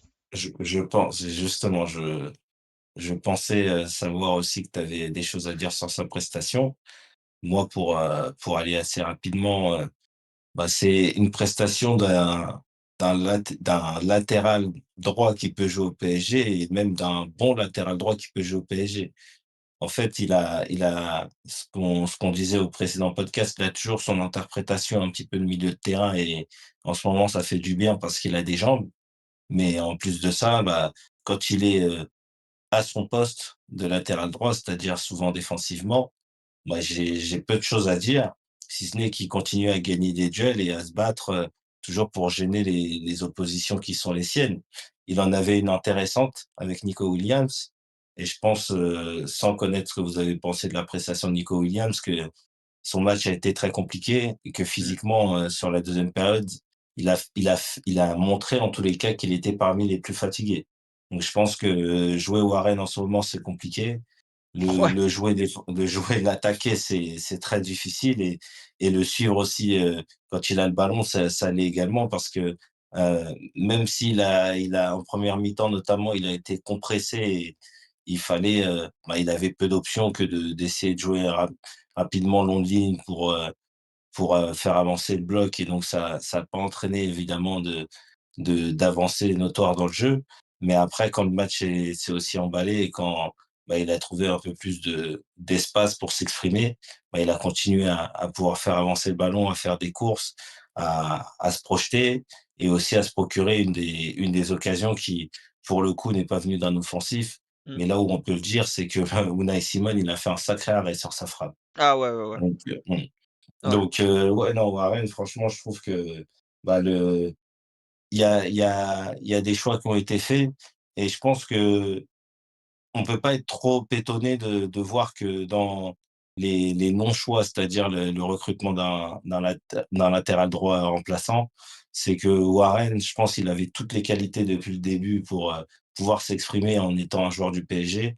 Il y avait la confiance peut-être qui manquait et puis aussi, bah, le joueur, il doit assimiler, des positions de départ qui sont différentes. Mais aujourd'hui, en tout cas sur la période qu'il vit actuellement, bah, son match, il est très bon, il est très satisfaisant et encore une fois, il aurait pu, bah, apporter offensivement, quelque chose, qui ressemble aussi à ce que Hakimi est capable de produire. Ah bah il fait un match d'un latéral de très très très bon niveau une fois de plus quand même. Enfin, je suis d'accord qu'en début de match il a du mal techniquement notamment pour ressortir les balles de l'arrière et tout. Mais la deuxième mi-temps qu'il fait, Unai, Nico Williams, puis il a pas vu le jour globalement, il a pas fait grand-chose. Offensivement, il envoie une frappe monumentale. Et moi, ce qui m'a choqué, c'est la qualité du pied gauche, quoi. Les renversements de jeu pied gauche, quand même. Le pied gauche de Zaïre Emery, c'est la plus belle progression de la saison pour à cet instant, je trouve. Ce qu'il est en mesure de faire désormais des deux pieds. Le joueur était déjà quand même très complet au départ, faut quand même le dire. Mais là, si en plus il est capable de faire ce genre de choses du pied gauche, monsieur, on va vous respecter encore un peu plus, hein, parce que défensivement, il pose des choses. Offensivement, il sait quand même faire des choses. Il a la puissance de frappe. S'il commence à mettre les deux pieds, non, franchement, globalement, c'est pas compliqué. Son intérim à la place de Hakimi, on sait qu'il est réussi puisque personne ne parle d'Hakimi. Et c'est pas méchant avec Hakimi, hein, du tout. C'est au contraire, ça veut dire beaucoup de choses concernant le niveau de Warren, sans renier quoi que ce soit de Ashraf. Mais non, il fait des matchs. Enfin, si ton arrière droit remplaçant, c'est un mec de ce niveau-là, c'est bien, hein, franchement. Et la façon dont il a géré son carton jaune, très bien. Surtout que le carton jaune, il aurait pu s'énerver, dire attendez, c'est injuste. Les sauvageons d'en face, ils sortent leur matraque à tous les 2 duels. Et moi, je me fais aligner pour ça. Non, non, franchement, c'est. Je suis très satisfait de l'intermède Zaïre Emery au poste d'arrière droit. Et bon, je lui souhaite évidemment de rejouer au milieu parce que c'est un milieu de terrain, ça sera toujours un milieu, Warren. Mais en tout cas, c'est vraiment du bel ouvrage. Mathieu, oui, tu veux rajouter quelque chose? 2 remarques. Une en termes de construction de l'effectif. Si tu dois construire sur le long terme avec Zaïre Emery comme vraie option à droite, notamment tout le mois de janvier, puisque Hakimi ne sera pas de retour avant un petit moment, est-ce que tu t'orientes plutôt vers le recrutement d'un milieu de terrain à ce moment-là, mais est-ce que tu prends pas le risque aussi de boucher Zaïre Emery quand Hakimi reviendra? C'est une question que va devoir se poser le club parce que en attendant, Zaïre Emery enchaîne les minutes puisqu'il est titulaire à droite en l'absence d'Hakimi et il doit aussi suppléer au milieu euh, si jamais l'un des trois doit tourner. Donc ça, c'est un premier point. Le deuxième point, c'est son duel avec Nico Williams, qui effectivement qui a été remporté de sa part. C'est vrai que Zaïre Emery, peut-être qu'on peut le noter pour un latéral. Je trouve qu'il a la bonne morphologie. Hein. Ouais. C'est pas un joueur qui est trop grand et qui perdrait du coup ses appuis face à des ailiers qui seraient trop virevoltants.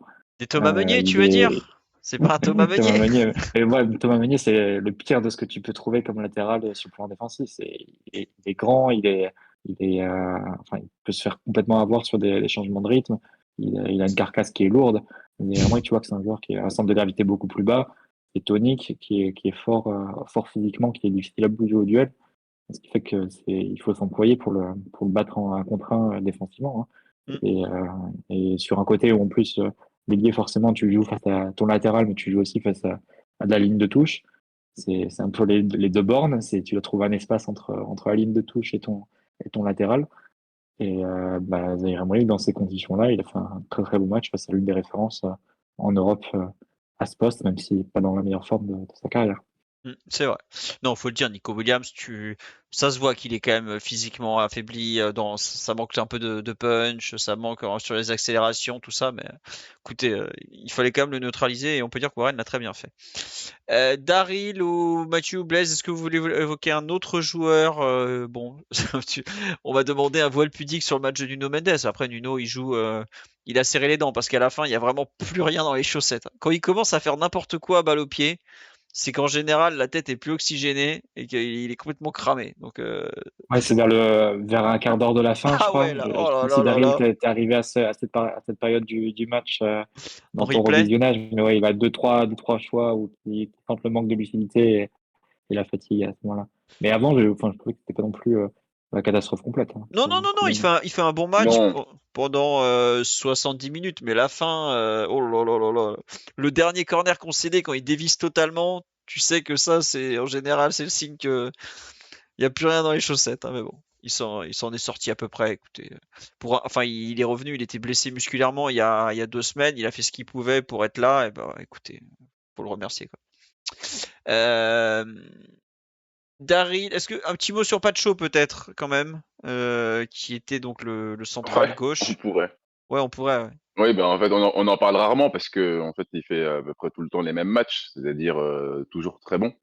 En tout cas, au moins bon. Et là, ça a été la même chose. Hein. Globalement, il y a absolument rien eu à signaler de son côté. Il a, comme à son habitude, repoussé tout ce qui est venu. Hein.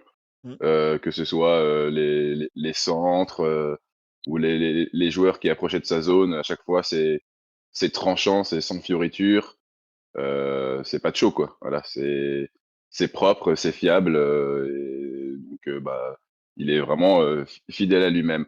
Après, on peut parler peut-être un peu de son jeu au pied, enfin de son jeu quand on a le ballon, Ouais. où, il y a bah, il y a eu des phases, au cours de sa carrière chez nous où il a osé un peu plus et où il a su, faire un peu plus de différence et faire un peu plus mal à l'adversaire, sur ses relances. Bon là, ça fait quelques matchs bah, qu'il se contente un petit peu de la donner sur le côté et de pas prendre de risques. Bon après je lui en veux pas particulièrement, surtout dans une configuration de match pareille, mais effectivement, on a et dans ce contexte où on a fait face à un adversaire qui nous a beaucoup gênés, c'est sûr qu'il n'a pas été, un élément, qui nous a permis de sortir un peu du pressing, de l'Athletic Bilbao, quoi. Ouais. Non. Il y a juste, il y en a enfin, juste à noter peut-être, tu les tu les relèves pas, mais il y a quand même 2 changements de jeu, Mmh. heu, osés avec une te enfin bien rasants, qui accélèrent le jeu, pour trouver, notamment Kvara quand il a changé de côté et Oui, je crois qu'il y en a une qui donne une bonne situation dans la surface mal gérée après, quand il trouve Mayoulou et après la deuxième je sais plus si elle termine bien, mais, ouais, il y a quand même eu 2 choix osés, mais c'est vrai il est plutôt sécuritaire, mais il prend pas de risques et bah, c'est tant mieux il se sent pas et qu'on n'ait pas oui, confronté à pas d'autres choix. besoin. Ouais. Mais c'est vrai que c'est marrant, c'est que ça soit Pacho ou Zabarni en deuxième mi-temps, ils se sont beaucoup échangé la balle. Et il y a l'un comme l'autre, il y a des moments, ils arrivent à trouver une passe vers le côté qui fait vraiment du bien, quoi. Et tu te dis, bon, peut-être qu'à l'avenir, ça va devenir plus automatisé. Et je trouve que Zabarni a une vraie qualité dans la capacité à trouver des maîtres sur le côté, notamment côté droit. Euh, Ouais, il a un gelon pas mauvais en plus aussi, Ah oui, non, non, Zabarni, il a un vrai gelon, Zabarni, hein, donc faut que ça vienne. Mais c'est vrai que j'aimerais bien que ça arrive un peu plus vite, peut-être. On passe au milieu. Donc, Fabian, Viti, Neves. De qui voulez-vous parler? Personne. Tiens, question qui a déchaîné certaines de mes conversations du jour. Est-ce que pour vous, Fabian Ruiz fait un bon match ou un mauvais match à Bilbao? Ah, c'est. c'est plutôt dans le bon que dans le mauvais, hein. Très bon dans les Personnellement, déplacements, mais il a manqué un peu de justesse sur le début de deuxième période parce qu'il est trouvé dans des situations très. Et sur l'occasion où Doué le sert aussi. Hmm. Parce qu'il est trouvé comme dans des très bonnes situations et parfois il rate un peu son centre en retrait pour Barcola, il assure pas forcément sa passe, il rate l'occasion qui aurait pu donner la victoire, mais en dehors de ça, enfin, il a encore fait un bon match en termes de disponibilité, de capacité à se trouver, à se rendre disponible dans les espaces. Donc ça dépend ce que tu préfères retenir. Bah, pour moi, Ruiz est le PSG hier. C'est-à-dire que tu fais à peu près tout ce qu'il faut pour aller jusqu'au but, mais la dernière touche, il y a un déchet, mais il y a bon, la volée là en première mi-temps qui illustre le podcast là, elle est super dure à mettre honnêtement. S'il la met, c'est vraiment un but de crack honnêtement. Et vu son manque de vitesse, c'était sûr que le défenseur allait revenir pour le gêner, donc voilà.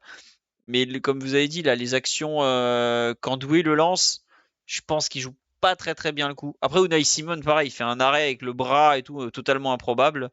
Mais qu'est-ce qui quand il s'agissait de se déplacer pour gêner justement le 4-4-2 très propre et très linéaire de Bilbao, il était trop fort. J'ai revu des actions dans la nuit là, où il y a des moments où bah, c'est le seul qui comprend où aller parmi nos 10 joueurs de champ pratiquement pour faire sauter le truc, quoi. Mais trop de déchets devant le but, Fabian. J'ai revu un peu Fabian 2023-2024 où je passais mon temps à le défendre parce que je disais mais arrêtez, il est trop brillant dans ce qu'il fait. Et bon, c'est un peu dommage que l'exécution se rate un peu parce que dans le dans les intentions, je trouve qu'il était vraiment très au-dessus des autres. Oui, et Blaise.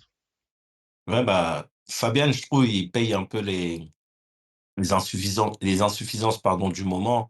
C'est-à-dire que, bah, l'équipe a fait des matchs avec ses possibilités physiques actuelles. Et donc, forcément, lui, quand il court plus, ou en tous les cas, quand il a plus de compensation à faire et d'espace à couvrir, parce que lui, il les voit et il essaye de bien les interpréter, bah, techniquement, c'est là où en s'épuisant, il est un peu plus aléatoire. Et donc, dans ce match-là, et ce que vous disiez, ça illustre bien ça, c'est que à partir du moment où il est un peu plus, dans les mouvements et qu'il doit faire plus de courses, quand il est trouvé, parce il est très souvent trouvable dans des bonnes zones, ça donne un contenu un peu plus aléatoire au moment de peut-être de finir. Mais oui, au final, si on juge globalement le contenu, c'est plutôt dans le positif.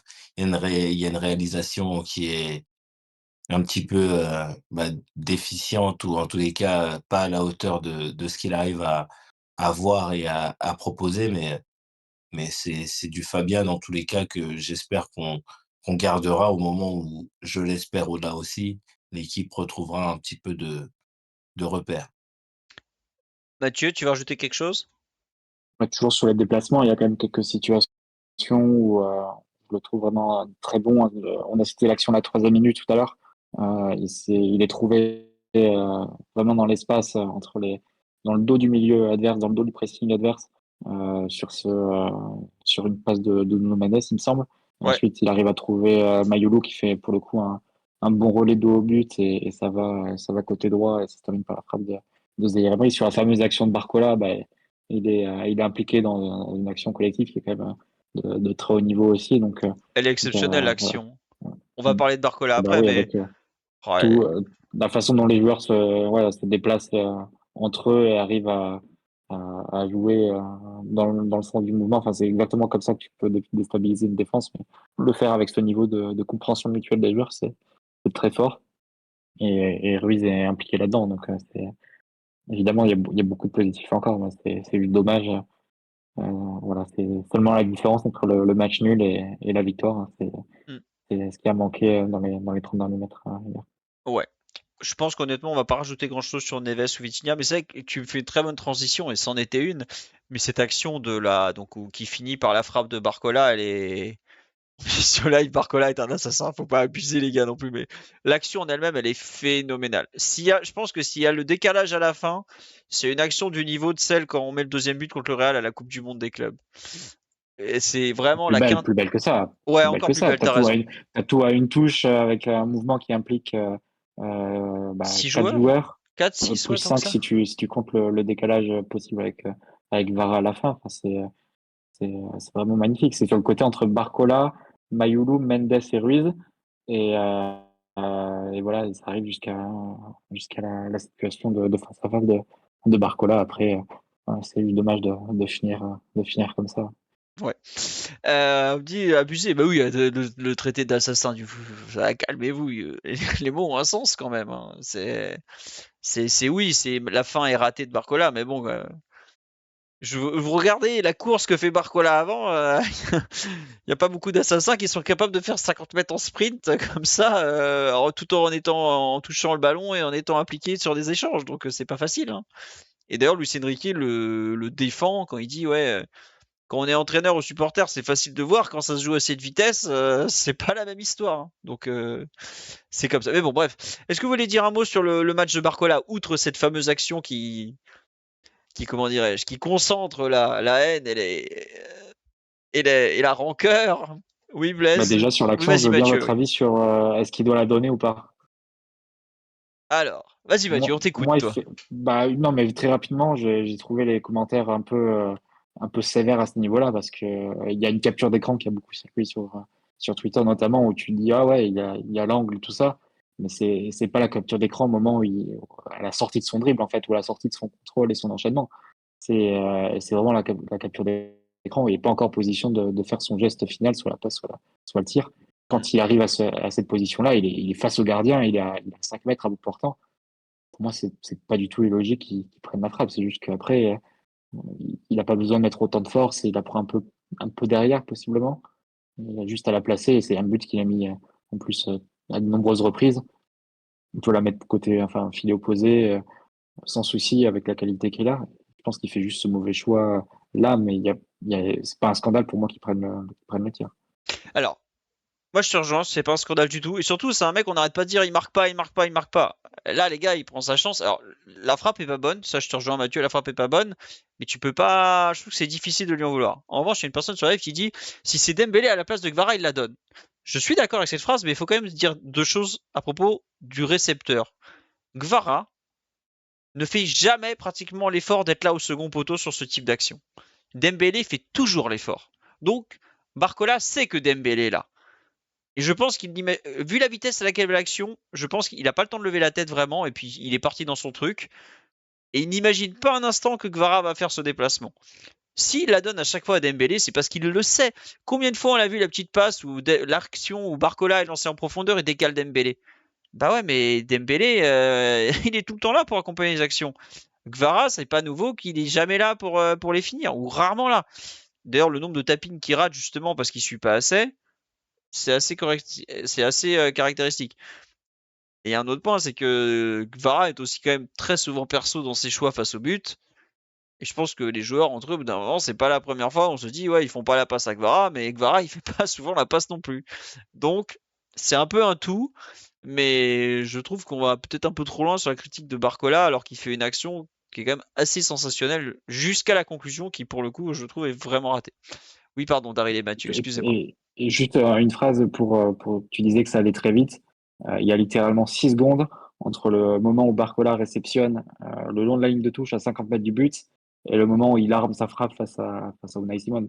Et entre-temps, il s'est frappé 50 mètres du coup à toute vitesse avec une seule obsession d'aller tout droit et d'être à l'issue de ce mouvement et qu'il a initié lui-même. Donc effectivement, c'était Ouais. une action très rapide et très intense. Ouais, action hyper rapide et intense, et en plus, déjà, action qui n'existe que parce que c'est Barcola. Ouais. Parce que sinon, enfin, il y a personne d'autre qui est en mesure de faire ça, là, en tout cas sur le terrain, de notre côté. Et puis là, j'ai l'action sous les yeux, là, je viens de me la repasser. Effectivement, Guevara est quand même très loin, hein. Au Enfin, départ, il c'est est super pas. loin. C'est ça. Ouais, Il, ouais. il est très Il, excentré est- au il, départ. il est vraiment très loin. Et pour moi, dans la position dans laquelle il est, Barcola, la frappe est l'option plutôt logique. Le problème, c'est qu'ils ne la mettent pas. Parce que s'ils Ouais. la mettent, évidemment, il y a zéro débat. But de Mais la semaine. ah oui, oui, oui, oui, oui, parce que ce soit d'un point de vue collectif comme individuel, ça aurait été un but absolument sublime, hein, que ce soit la vitesse de l'action, la connexion entre toutes les personnes impliquées, la justesse, tout qui s'enchaîne à une touche de balle. Enfin, c'était absolument fabuleux. Et c'est vraiment dommage que Barcola n'ait pas réussi à conclure, mais en tout cas, voilà, je pense pas qu'on puisse lui reprocher de ne pas l'avoir donné à Kvara. Ouais. On nous dit même vitesse que Randall face à Martinez, c'est difficile de voir Mobutu à gauche. Non mais oui, enfin vraiment nous on voit les actions avec un plan large, assis. On se rend pas compte que ça va super vite, que y a ça tape dans la tempe parce que les mecs viennent de faire des sprints et tout. Voilà. Et oui, Barcola, il doit travailler sa finition. En Ligue des Champions, il en a 4 buts en 35 matchs. Évidemment qu'il a un problème de finition pour passer encore un cran, mais euh, bon, déjà, il a mis un but super important un jour contre City, où c'est peut-être ce jour-là que la Ligue des Champions se gagne, au final. Voilà. Et non, en fait, quand tout à l'heure, j'ai Kvara a un jeu qui est forcément individualiste, parce que c'est un mec qui est dans le dribble, c'est un mec qui est dans la percussion, il a un côté un peu perso, mais ça fait partie aussi de ce qui rend le PSG très dur à défendre, c'est que tu peux pas avoir 3 fois le même profil devant. Doué aussi par moment va être un peu perso, alors que Barcola est peut-être un peu trop altruiste justement. Après, je vais pas vous dire que Barcola est le meilleur des 4 de devant face au but, c'est peut-être le moins bon ou le moins fiable. Donc, ça fait partie des personnalités des joueurs. Et évidemment que Barcola joue peut-être un football qui ressemble plus à celui de Doué et de Dembélé, un football très collectif, beaucoup basé sur la passe, l'appel et tout ça. Kvara, il joue un football de dribble, il joue un football de 1 contre 1. Le PSG a aussi besoin de ça. Et c'est parce que ce quatuor est excellent que l'an dernier, on a fait sauter comment dirais-je, des défenses. Par certains moments, on avait besoin des dribbles de Kvara. À certains moments, on avait besoin des courses de Barcola. Quand on est en field en début de match, celui qui nous donne l'avantage au score, c'est Dembélé, mais c'est parce que Barcola fait une course superbe, etc. À Aston Villa, c'est pareil. Barcola, il est titulaire et il est sur le premier but au bout de 5 minutes de jeu à peine. Donc, c'est juste que c'est pas une question de jalousie ou autre. C'est juste que ces joueurs ont des registres qui leur sont propres, qui sont à la fois complémentaires, mais sur cette action, ça a pas collé, c'est tout. Alors, c'est vrai que c'est frustrant parce que bah, tu vois Gvara qui arrive comme une balle. Mais moi, je trouve que Gvara, au départ de l'action, il est très loin et c'est pas si évident que ça à cette vitesse-là. C'est comme quand on a reproché à Di Maria de ne pas avoir fait la passe. Bon, il était touché aussi, mais il y a aussi des moments où les joueurs veulent marquer et ils sont attaquants, ils sont à la recherche du but et en fin de saison, on leur reproche de ne pas marquer. Donc, c'est un équilibre à trouver et c'est pas facile. Voilà. Donc, je pense que sur ce match, ça coûte cher, mais il y a d'autres actions où je pense le raté finalement dans l'exécution technique est peut-être encore plus grand. Mais on va parler après de Mayulu. Sur Gvara, est-ce que vous avez quelque chose à dire sur sa rencontre? Si ce n'est que pour une fois, il a été quand même bien meilleur à droite qu'à gauche. C'est pas si courant, même si en Ligue des Champions, ça arrive quand même régulièrement entre l'Atalanta et là, ou Liverpool l'an dernier à l'aller. Oui, Blaise? Ouais, juste, sur Kvara, effectivement bien meilleur à gauche et c'est aussi en corrélation avec, Barcola bien meilleur à droite pardon pour Kvara et c'est en corrélation avec Barcola bien meilleur à gauche sur ce match-là et pour, Kvara non, enfin pas grand-chose à dire, effectivement, mais, quand même, un petit moment, un petit peu clé dans son match, c'est quand il y a le coup franc que Nuno tire, il est il est très, très, très, très investi pour le tirer. Il est recadré par le staff et et il y a un moment également, donc en corrélation avec celui-ci, où il fait pas trop des replis, côté gauche et il switch tout de suite côté droit et là, à partir de ce moment-là, défensivement, il commence à apporter autre chose donc ouais, il y a peut-être aussi, ouais, un joueur, individualiste que le staff avait ciblé également et pas que les joueurs donc non, un match, bah, un peu compliqué mais ouais, il y a un Kvara qui avait besoin d'être pleinement investi, parce que dans son match, à gauche notamment, c'était très insuffisant. Ouais. D'ailleurs, c'est marrant qu'il ait été autant en difficulté côté gauche, alors que c'est quand même son côté préférentiel et tout. On me dit Gvara à droite plus jamais. Gvara, il fait dans le temps fort du PSG côté droit. Gvara, il donne une balle de but toutes les 5 minutes à un moment. Pas des balles de but faciles, hein, des vraies balles de but. Hein. C'est lui qui décale Warren, c'est lui sur l'occasion de Mayulu, c'est encore lui à un autre moment sur un très bon centre. Non, non, à droite, il a fait un sacré taf, mais c'est vrai que bon, à gauche, pas bien. Et pour revenir sur ce que tu disais par rapport à Lucien Riquet, c'est pas forcément un joueur facile à manager, Gvara. Il y a du caractère, il y a de l'orgueil, tu lui demandes beaucoup défensivement, il te donne, des fois il te donne pas. C'est un peu notre petite star offensive, Gvara. Je trouve que dans le comportement, en tout cas, c'est peut-être celui qui est le plus dur à cadrer, je pense. C'est un joueur généreux, mais qui attend qu'on lui donne aussi, donc c'est pas facile. On évoque rapidos le match de Mayulu. On nous dit c'est le genre de joueur qui peut nous faire une Salah. Bah, s'il nous met combien de buts il a mis Salah Liverpool 200 buts à peu près.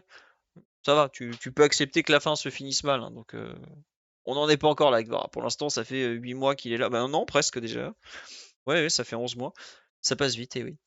C'est le soliste de notre orchestre, David Vara. Oui, non, mais c'est le joueur le plus soliste de notre effectif. Et faut pas oublier ce qu'il nous a apporté. Hein, donc ça a été un joueur important et c'est toujours important. Le week-end dernier contre Rennes, il te fait basculer la rencontre en 5 minutes. Donc c'est bien. Quoi.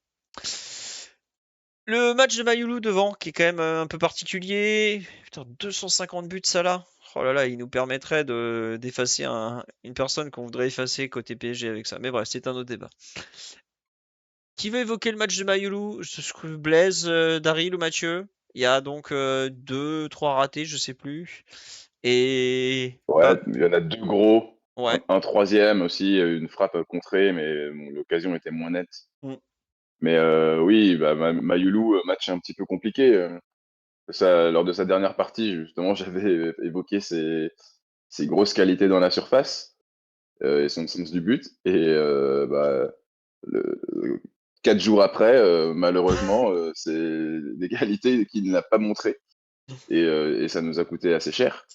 Alors, son match avait plutôt bien commencé avec bah, justement, dès la 3e minute, là, son bon décalage sur le côté où il joue en pivot, il est plutôt efficace et pertinent.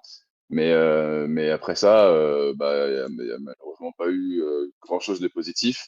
Mis à part peut-être son implication défensive, quand même, ça c'est quelque chose qu'on peut jamais lui enlever. Il a été actif pour venir aider ses partenaires et je pense que ça, il a joué son rôle dans le fait qu'on n'ait pas été menacé. Mais bon, son match reste marqué par ces 2 énormes occasions manquées, où bah, un joueur qui a montré autant de qualité dans la finition n'aurait pas dû laisser la moindre chance à Unai Simon de faire l'arrêt, quoi. Mm. Donc C'est, c'est- c'est dommage. Mais... Tiens, Oui, vas-y. pour vous, c'est lequel le plus gros raté? C'est le premier ou le deuxième?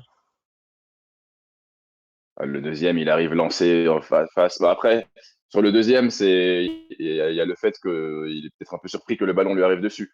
Ouais, voilà. Mais quand même, quoi. Ouais, moi, je pense que le deuxième est quand même un peu plus gênant. D'accord. Ok, tu peux être un peu surpris, mais là, la position est parfaite, quoi. Hmm. Toi, Non, tu trouves pas? moi je trouve que le premier est plus gênant. Le premier, il est servi, il est vraiment tout seul et il doit fracasser la cage en fait quoi. Le premier, il tire juste pas assez fort en fait. Donc bon, c'est ça qui me gêne en fait. Je sais pas si vous m'entendez, je vois que la connect a un peu du mal. Euh, Ouais, Ouais, C'est ça saccade un peu. Je sais pas si ça vient de toi ou de ça vient moi. de moi, ça vient de moi, ça vient de moi. Visiblement, c'est de ton côté. Ouais, voilà. Oui, Blaise, toi de ton côté, premier, deuxième, le match de Mayulu. Bon, je crois, mes amis, que c'est en train de tomber. Je crois que c'est revenu. Ah, c'est bon? On t'entend plus clairement là maintenant. Vous m'entendez de nouveau? Je suis désolé, ma connexion internet. C'est bon, ça a l'air de revenu. Oui, donc, ouais, Blaise, de ton côté, Mayulu, premier, deuxième? Ouais, le deuxième, effectivement, me semble plus gros, en tous les cas. Le premier, le premier, je pense, il fait bah, c'est un joueur à l'aise des deux pieds, donc il fait son choix, il est du gauche. J'ai pas grand-chose à lui reprocher et vu la trajectoire du ballon, lui non plus. Je pense que ce qu'il aurait pu faire de mieux, par contre, c'est de continuer à être impliqué dans l'action pour pouvoir pas peut-être, être le premier qui reprenait ce ballon, mais bon, ça, c'est dans l'idéal.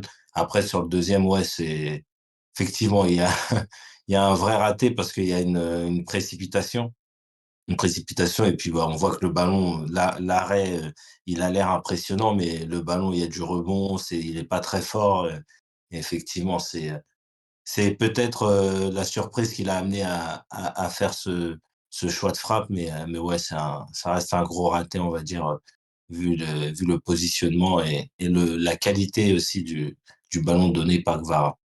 Ouais. Mathieu, sur ce débat et sur le match de Mayulu en général, t'as un avis? Ou pas du tout, ou tu te dis que, bon, vivement le retour d'Ousmane. vivement le retour de semaine, forcément, parce que de toute façon, personne n'est au niveau de Dembélé. C'est dommage parce que j'avais envie de le voir après sa performance pirloesque ou totiesque du week-end. Mais malheureusement, il a pris le virus de Zabarni entre-temps.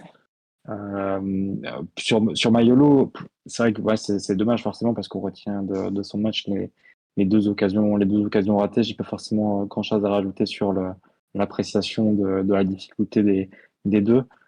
Après, juste pour la blague, mais avec un fond de sérieux aussi, pour souligner peut-être un léger manque d'impact quand même Ouais, dans cette position de numéro 9.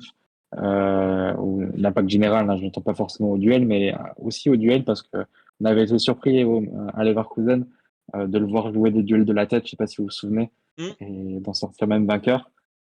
Là, c'est par contre, je pense que il s'est c'était fait vraiment un manger one hier. shot et il n'a pas du tout existé à ce niveau-là. Bon, Ouais, moi je suis c'est d'accord pas avec toi. forcément c'est pas forcément un prérequis hein, parce que Dembélé ne joue pas non plus, mais voilà, c'est aussi dans un cadre plus général le fait que voilà, tu le sens pas si influent que ça sur ce poste de numéro 9 et probablement c'est plus un joueur qui va complémenter, qui va comment dire, compléter les mouvements de ses coéquipiers plutôt que de les ordonner comme peut le faire un Dembélé dans une position aussi centrale que celle de numéro 9-10, meneur de jeu, qu'il l'aborde et qu'il occupe habituellement.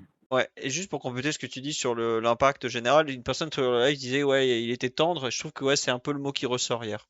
Hier, il fait un peu son âge. On est dans un contexte compliqué, beaucoup d'intensité en face, des contacts, des mecs méchants un peu, et on voit qu'il est pas encore mûr. Autant, hein, bah, il a un mois d'écart avec Warren, si je me trompe pas. Warren, on voit il est mûr déjà à ce niveau-là. Psychologiquement, il est mûr, physiquement, il est mûr. Seni, c'est plus compliqué, quoi. D'ailleurs, la passe de Warren sur la première occasion, elle est belle, hein. Il lui donne un ballon comme ça, vraiment superbe. Et Mayulu, que j'aime beaucoup, hein, qui est vraiment un super joueur en devenir. Je trouve que sur ce genre de match, il fait un petit peu son âge quand même. C'est pas la première fois qu'on se fait la remarque, mais il fait un petit peu son âge. C'est vrai que le deuxième but est plus facile à mettre, mais enfin la deuxième occasion est plus facile à mettre, mais ça arrive vite. Il est pied gauche. Après, lui, il est ambidextre en théorie, mais oui, Mathieu, tu voulais Après, compléter. juste pour remettre les choses en perspective, Philo, janvier-février, il jouait la Coupe de France à Mayoulou. Oui, voilà, oui, oui. Et face à des D4 ou des D5. Donc, il y a quand même une grosse évolution sur l'ensemble de l'année. Et d'un point de vue plus général pour l'équipe dans son ensemble, évidemment, ça nous fait râler un peu et on se dit, surtout Daryl, on va pas faire top 2, donc c'est la crise. Mais globalement, c'est des matchs qui vont servir, je pense, Ah bah d'un point de totalement. vue général pour l'équipe. Et voilà, d'être confronté à Sadames, ce type de plan de jeu. Euh, bon, il faut évidemment assurer le top 8, ça c'est important, mais c'est pas encore complètement dans la poche. Et si tu arrives à assurer le top 8, tu pourrais dire que ça aurait été quand même une phase de poule réussie et utile au final parce que tu aurais affronté des bonnes équipes bien entraînées et qui t'auront posé des problèmes à un moment où toi, t'as des problèmes par toi-même en fait, de manque de joueurs, un peu d'urgence sur le plan de l'effectif, des conditions physiques un peu précaires et pouvoir t'en sortir en finissant top 8 et en faisant quand même une bonne impression en général, je pense que ça va servir aussi pour les joueurs qui jouent. Typiquement, un joueur comme Zaire Emery, ça, c'est quand même des points en avant notables par rapport à la fin de saison dernière. C'est Oui. presque un joueur de plus que tu recrutes. Et ça, tu t'en aperçois aussi via ce type de match. Et juste pour vous donner pour quantifier un peu ce que tu dis sur Mayulu, qui quand même est devenu un joueur qui compte cette saison. Il a plus joué que Hakimi, il a plus joué que Ruiz, il a plus joué que Neves, il a plus joué que Marquinhos, il a plus joué que il a joué pratiquement 3 matchs complets de plus que Gonzalo Ramos. Il a joué 3 fois plus que Dembélé ou 3 fois plus que Doué, quoi. Là, Et c'est un il a commencé mi-septembre, hein, fin septembre. exactement, ouais. Et ce que j'allais dire, Ouais. lui au mois d'août, il joue pas parce qu'il est blessé, hein. Donc ça veut dire qu'il joue vraiment beaucoup. En championnat, si je me trompe pas, Seny Mayulu, il reste sur 12 ou 11 10 titularisations d'affilée. Je crois que je vous ai donné le chiffre l'autre jour. Donc ça veut dire des choses. Il a débuté les 2 tiers des matchs de Ligue des Champions, il a débuté les 2 tiers des matchs de Ligue 1. Donc on lui donne un rôle vraiment très important cette saison.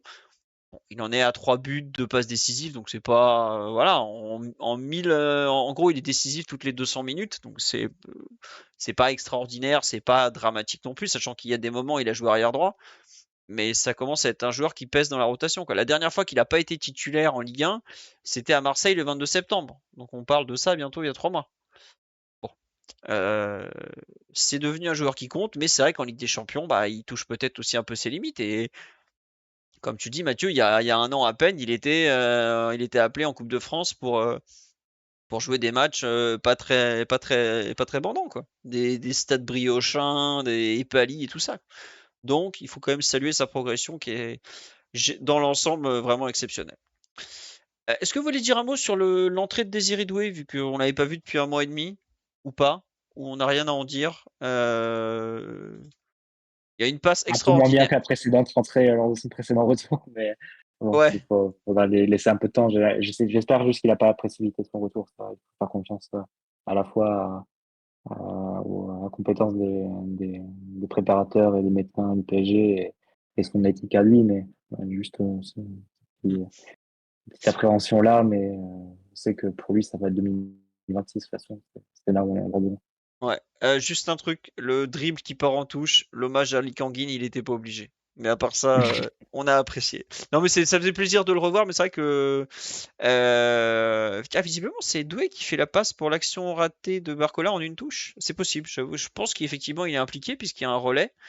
Bon, c'est vrai que j'avoue que son entrée n'était pas géniale. Il a au moins, il est sur 2 belles actions, mais c'est vrai que individuellement, j'ai trouvé que c'était rouillé quand même, hein. Ça m'a un peu fait penser aux entrées de Dembous pour l'instant. Je sais pas, Blaise, Daryl, Mathieu, ce que vous en avez pensé, mais bon, il va avoir besoin de temps, ce jeune, comme les autres, quoi. Ouais, rouillé, mais enfin rouillé plus, dans la continuité, Oui, mais dans le je rythme, trouve quoi. qu'au démarrage, quand il rentre, techniquement, les contrôles, ils sont toujours aussi justes. Il est un peu inspiré et toujours, il a quand même des qualités physiques qui l'amènent à être pertinent dans ce genre de match, en entrée de jeu. Donc, ouais, rouillé un petit peu moins que par exemple par un Ousmane quand il revient de blessure. Mais effectivement, par rapport à son précédent retour de blessure, lui, pour le coup, c'est un joueur dont on va avoir, en tout cas, on va devoir attendre, un petit peu de temps avant qu'il soit à nouveau étincelant. Mm. Ouais, genre samedi à Metz, quoi. C'est ça? Ouais, je pense que là Non. là là là, il y en a beaucoup qui pourraient l'être. Oh, attention. Il faut gagner absolument. J'en connais un qui est très inquiet, mais tu sais très bien de qui je parle. C'est toujours le même. Mais ça va être un match horrible, hein. Samedi 19h, je mettrai pas. Autant j'ai été plutôt positif sur la prestation d'hier, autant je m'attends vraiment à rien samedi, hein. Philo, est-ce que tu entends Mathieu qui commence à annoncer son forfait de lundi? Ah, mais il y a un peu de ça, là. Non, mais Je serai là, par contre, je serai pas là après l'Intercontinental, désolé, pour cause Ah, tu, sais- de vacances. tu seras en train de supporter Flamengo, dis-le, traître, pour Felipe Luis. Non, je supporterai les pyramides, par contre. Ouais, bah Luis Enrique qui nous a quand même là-dessus. Ah non, moi je veux surtout pas jouer Flamengo. Vraiment, non, j'ai pas envie de les jouer. Je peux comprendre pourquoi. Mais bon. Allez, on va conclure là-dessus. On fait un podcast un peu plus court. On est qu'à 1h45, donc la durée du match en comptant la mi-temps quand même, hein. On vous retrouve donc lundi pour le Il n'y a pas de débrief. remplacement en cours de jeu de notre côté. Ah non, nous on fait tout. Il y a on fait que des matchs Il y a- complets. Nous sommes des marathoniens, messieurs. Nous sommes un peu Vitinha, sans même la rotation, rien du tout. Il a peur des blessures contre Flamengo. Ah non, je pense qu'il a peur de Flamengo, qui est une équipe de vieux, qui sont capables de truquer et de pourrir un match comme jamais.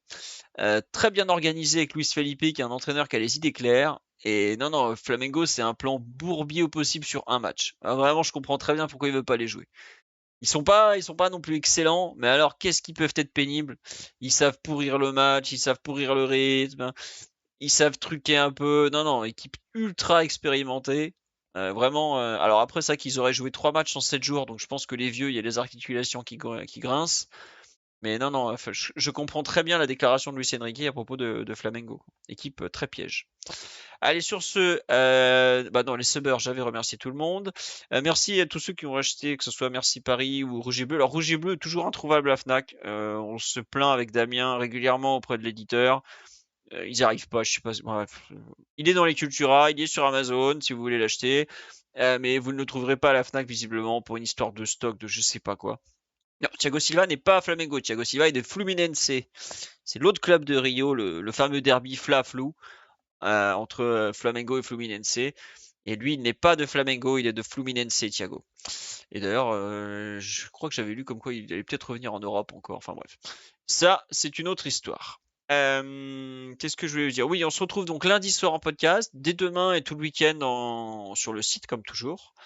Merci pour tous vos messages après le passage sur Ici Paris de France il y a quelques jours me concernant. C'était il y a 2 semaines déjà.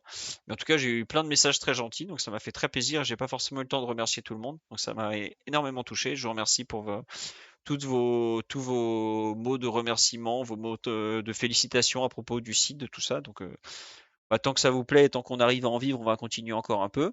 Et donc, à très vite. On vous embrasse. Allez, bisous tout le monde. Bonne nuit. Ciao, ciao. Ciao, bonne nuit. Ciao tout le monde, bonne nuit, bisous. Vive l'open source. Et on ne fera pas des podcasts vidéo parce que déjà le son, il y a des galères. Alors la vidéo en plus, vous pouvez être sûr que sur 2 heures d'émission, ça va être un carnage. Bisous à tous.